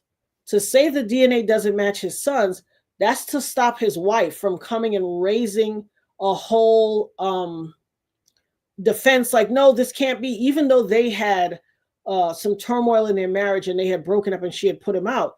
This is their way of stopping her. If she comes up and says, I want an investigation, I wanted this, I wanted that, they say, oh, the DNA don't even match his son, because now they're trying to impute, allegedly, in my opinion, speculatively, impugning her integrity. If his DNA don't match the son, then they're trying to impute it. They basically call her a hoe. Your husband supposedly unalived himself in a rented CyberTruck from Turo, of all platforms. And now, when you're supposedly checking for DNA, you're going to say his DNA don't match the woman. Calling you, impugning the integrity of this woman's vagina for the whole world. Because if the DNA don't match, then what's up? You understand what I'm saying? BS. It's all their charade. And these are, everybody becomes a casualty of their war. So shade.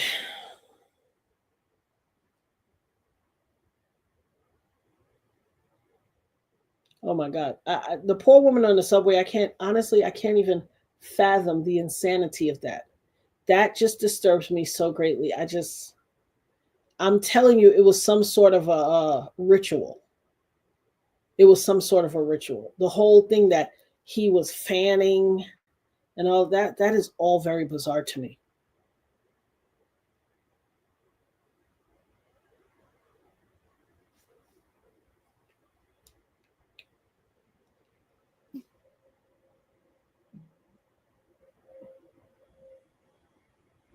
Yeah, there's a whole lot of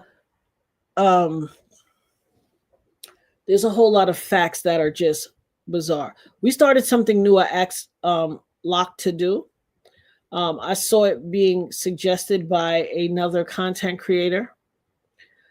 We want to start featuring missing children and to bring attention to the missing children.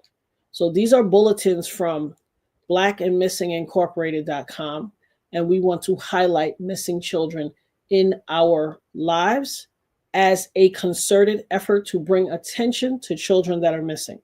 So a missing child, 14-year-old male, Dalen Ewings, missing since January 4th, 2025 from Oakland, California. The link is right here. Please click the link, have a look at it. If you are in that arena or in that area, please take a look in your community and look and see if you see this child. If you see anything, or if you know any information, if you hear anything through the grapevine, see anything on social media, please bring it to the attention of the authorities. Click the link for Black and Missing Inc. We are featuring missing Black children because, unfortunately, they do not get the same attention as their counterparts of other races. And so it is our duty to highlight these children, to bring attention to their plight so that they can be safely returned home to their family. Let me see if there are any other ones. And this is our commitment to making sure we highlight what's going on with other children, with missing children, so we can advocate for the safe return of children back to their homes and their families. Oh, respect and love to you guys too. Thank you so much. And shout out to Locked, because I promise you I asked her and she's always Johnny on the spot. Missing child, 7-year-old male from Bartow, Florida, Ezekiel Gaskins. Here is the link in this chat. Please click the links. Be sure to assist us in this journey of highlighting missing children so that we can get them safely returned to their family as quickly as possible. We pray to God that they keep them free from harm and anxiety. We pray to God to put a hedge of protection around them that is an impenetrable force, that even in the midst of their situation, they are free from harm or any additional harm, because just being taken from your family is harm enough.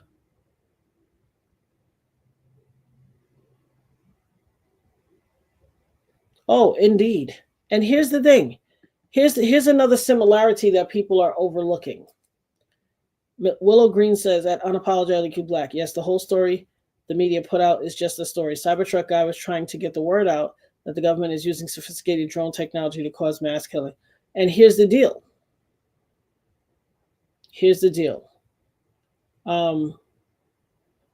It highlights another person who used the Trump hotel to be able to get a point out. A person that used the Trump hotel to get a point out was Jonathan Oddie. He wanted to highlight his situation, so he went into Trump hotel and shot up the place. And clearly this guy may have seen it and said, okay, that's a way for me to get attention.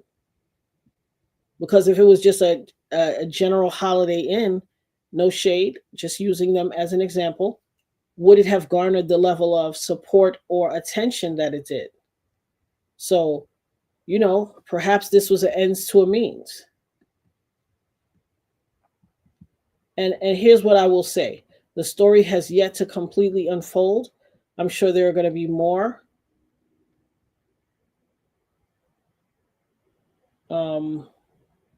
There's going to be more information that unfolds or that they try to put out to get ahead of the story or whatever you want to call it. But I want exactly Jonathan Oddie. He also used the same method to be able to draw attention to what he felt like he wanted to bring attention to. Let me put up this disclaimer because Locked is so on the money. The views expressed on The Dopest Nerd are based on opinion and belief and protected by the First Amendment right as stated in the United States Constitution. Asheo.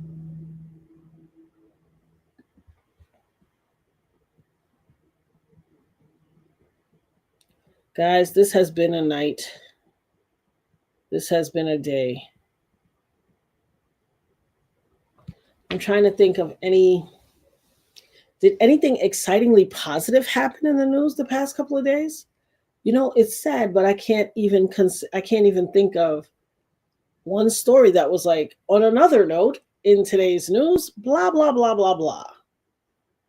I don't even know. Shout out to Tisa Tells. Thank you, Tommy.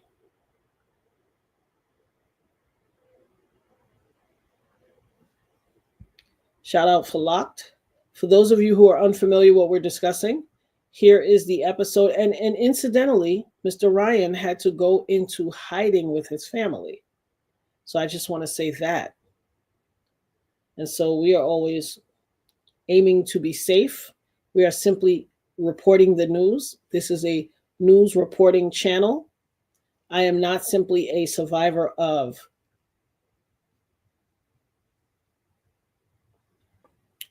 done violence. I am also a reporter. And so for anyone in the YouTube landscape who has that twisted, I am not here as merely a survivor. I am here as a survivor who is also a content creator.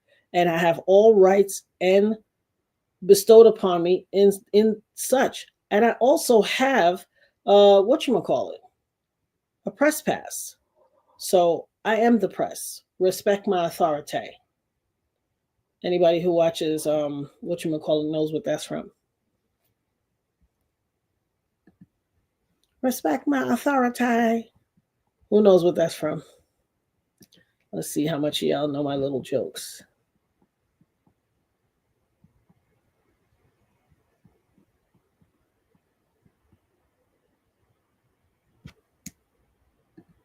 Shout out to Locked. We being here is the positive note. Our energy is world changing. Mark my words. I concur wholeheartedly. I concur the wholeheartedly. Nobody knows what my thing is? Tommy said, preach, Natanya. Thank you so much, Tommy. Cat Girl said, positive news. Yes, I heard on 1010 when 3 young boys helped a family from a burning house. I think in Maine. I could be wrong about the state. Wow, that is remarkable. First of all, shout out to those young men for such wanton acts of bravery in the face of their own danger and peril. Thank you, young men. We appreciate you guys. And I'm going to tell you something. People think that others need need therapy simply when they do something bad or when they have a bad experience. People need therapy when they have a good experience like this too, because there's trauma associated. Although they were able to successfully save the family, which we are so thankful and grateful for, this level of putting yourself into the face of peril also has a lingering impact on your life.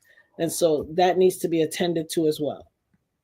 Shout out to Willow Green. She said South Park. Oh, too, Nick. You got it too, Nick? Hey. That's why I love the Nerd Herd, because y'all get me. That's like that episode of the moment left me. Catwoman said South Park. Popcorn Yellow Stripe. Absolutely, honey. We are in the age of Aquarius. Truth shall prevail. Shout out to Lakeisha. South Park. Listen, truth shall reign supreme and prevail. Oh, a whole bunch of y'all got it. Shout out to Cookie. Shout out to Kim. You guys get me. Oh, I love it. Guys, we have some posts that we're going to put out. When I say we, I mean me and the Trusty Dusty show producer when she feel like it, child. Because you know, these seniors, she preparing for college, honey. She be, I'm busy. I ain't mad at her. I know she is busy. But sometimes I'll be like, I need your help. You know, I don't know all this technical stuff. And she has that little like, okay, mommy. So sometimes I'm at her disposal. Oftentimes I'm at her disposal. But the work is still getting done nonetheless. And then also, I have to be honest, it's a vibration thing for me. If I don't feel the vibration at the time, I have to trust my gut. If the Holy Spirit is like, go ahead and talk, you have something to say, go out there and talk. Then I go out and I talk. Shout out to the Trusty Dusty show producer. But if my spirit is not moved at the time, y'all just bear with me. I don't want to be like these people. Shout out to Locke. This is my Trinidadian remedy, not medical advice, for all of those who are feeling infirmed, under the weather, or in any way feeling a level of malaise in your body and needing a pick-me-up to help you get back to the fullness and to thrive, the fullness of your existence and to thrive. By all means, everything is organic and natural. Please avail yourself of this family Trinidadian remedy. and feel better. This does not constitute medical advice. Lakeisha says, shout out to Nirvana. Asheo. Oh, we covered this missing child. Please, guys, don't forget the children. We are here. We don't forget the children. Because it's super important. And oftentimes, one group of children is highlighted over another group of children. First of all, God is no respecter of persons, so we should all have equal billing. The old folks is getting tired, y'all. We should all have equal billing, for which we all receive equal attention to our plights, to things that matter. Unfortunately, we don't. So it's incumbent upon us when we see a void to fill that void by stepping in and doing our own actions. So that is why we're doing this. What you said? My son-in-law's truck got stolen the other day, and as usual, was found by the U.S. border. We probably have lots of... Wow. Are you serious? First of all, foremost, I'm so sorry to hear that. But I wasn't even aware that was a thing. Like they're stealing people's trucks and they're leaving it at the border. I didn't know that was a thing. I need to get more information on that. Do some research. My God. I did not know that was a thing.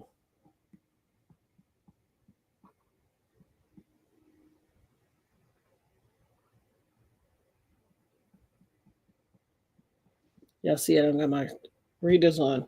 For some reason, they were feeling tight on my face, and my yeah, I don't know. I could barely see this chat when I don't have my readers on. I can barely see what the chat says, but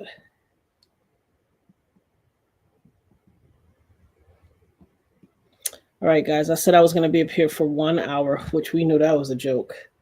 I told Nirvana, I said, I'm just going to be on for 1 hour. She was like, okay. And it's been 2 hours and 36 minutes. So I am going to take it down, guys, because these eyes are getting so tired. Like I could barely see.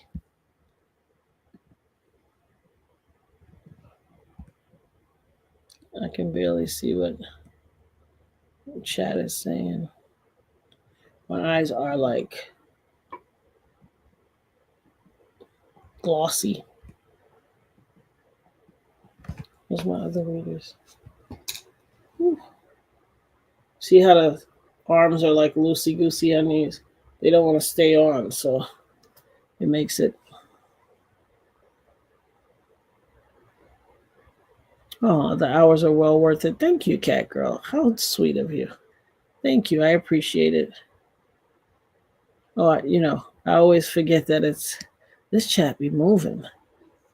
I was looking for a comment and it swept right by me. Guys, I appreciate you wholeheartedly. I am exhausted. Thank you so much. Shout out to all of you. Who had court hearings? I must have missed the first of this. Terry's Journey to Heal. He had a few court hearings. Who? What did I miss? Blessings to everyone. Clearly, I missed the front part of that comment. I don't know who had court hearings, but Lisa Bruno said, I just happened to wake up and you're on. So upset I missed the live. I'll have to catch it on a replay. Love you, Natanya and the mods. Thank you, Lisa. We love you too. Blessings to you all. Oh, really? Jonathan Adi? Okay, I got to look that up. You guys sleep well as well. I love you guys. Thank you. I appreciate you all. Yeah, I realize Jonathan Adi. Thank you all for hanging out with me. I needed this time in conversation. You're welcome, guys. Me too. I needed it too. Just sending blessings. Thank you so much. She was talking about Adi. Thank you so much. Laughter. Thank you, Norma. Good night, mods and beautiful people. 9 a.m. for me. Oh, well, good morning to you. Later. Nighty night. Hey, he was at the last hearing, usually missing. Oh, well, I saw that um on whatchamacallit's channel. And she said she wasn't able to see him, but they were acknowledging as if he was there, which could be another 52 fake out of ours too. Because they some 52 fakers. Why I'm getting, y'all know what I'm talking about. Terry's Journey to Heal. No, he wasn't in a, no, he was in, they say, come on guys, help me with the name. Why am I, BJ, thank you. BJ, yes, I saw that when BJ was there. She said while she didn't see him, they were addressing him in the courtroom as if he was there, but she couldn't see from where the camera's positioned. But that could be a 52 fake out too. BJ investigates. Yeah, I'm gonna hit BJ up and see what she has to say. I'd like a little more information on that too. But thank you guys. Bruno said, blessings to you all and have a great Tuesday. Thank you, Natanya, for your wisdom and authenticity. You guys are welcome. I appreciate you guys. I really, really do. What time is it now? 2:03. Oh, it's past my bedtime. I'm going to get a wonderful rest, God willing, and I will see you guys again. And I'm going to change the ending of the show because I told you guys before, my grandmother never said all my life, when she said the word tomorrow, she never just said tomorrow. I've never heard her just say a singular word tomorrow. In fact, I always thought the whole phrase was tomorrow, please God, because that's what my grandmother always said. She literally gave reference to God and reverence to God for everything. Everything. When I think my grandmother, I think God, because just for her, God was everything. That's everything I heard out of her mouth was God, God, God, God, God. And I see some people on the internet, they seem to be annoyed by how much reverence I give to God and how I'm always referring to God and talking. But this is how I was raised. I was raised by a praying grandmother who God was exalted above everything. And this is how she talked. And this is how she existed. And this is what I get it from. And this is where I want to be. She had a flawless, amazing life. This is where I want to be. So, I make no apologies for it. God, God, God, God, God. But the show, I will end it as until we see each other again tomorrow, please God. And I love you guys. Sleep well, or great day to those of you who are in tomorrow already. We love you.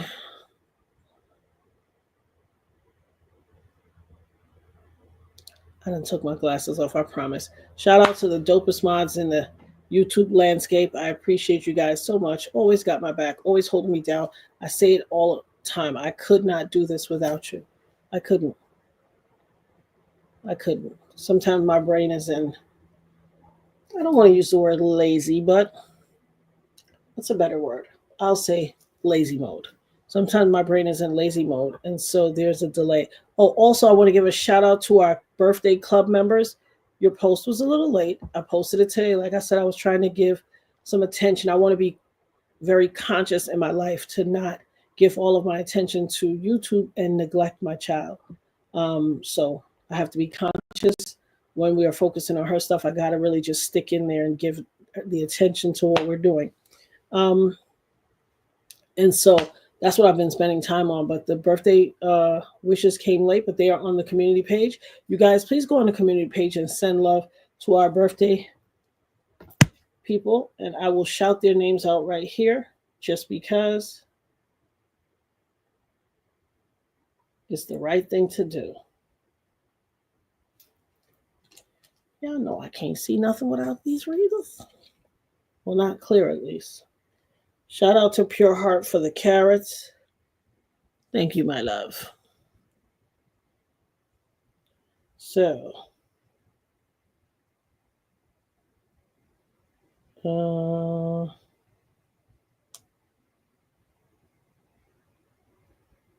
birthday shout outs are Sierra Evans, January 2nd. Shout out to Sierra Evans. Happy birthday, my love.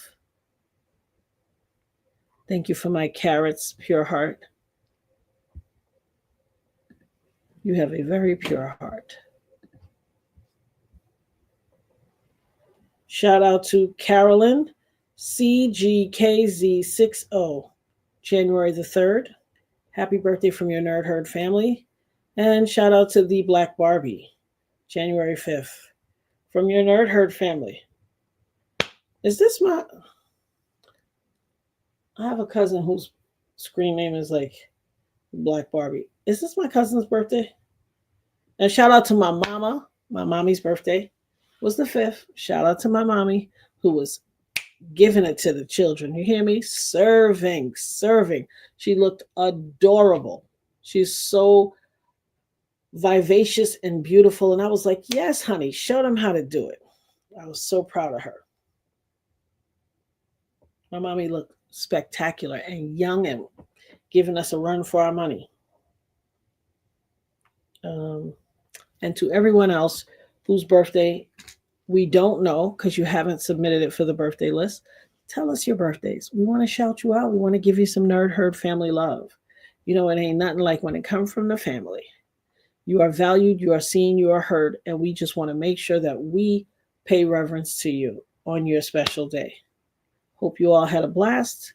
And like I said, until we meet again, tomorrow, please God. Or as they say, God willing and the creek don't rise.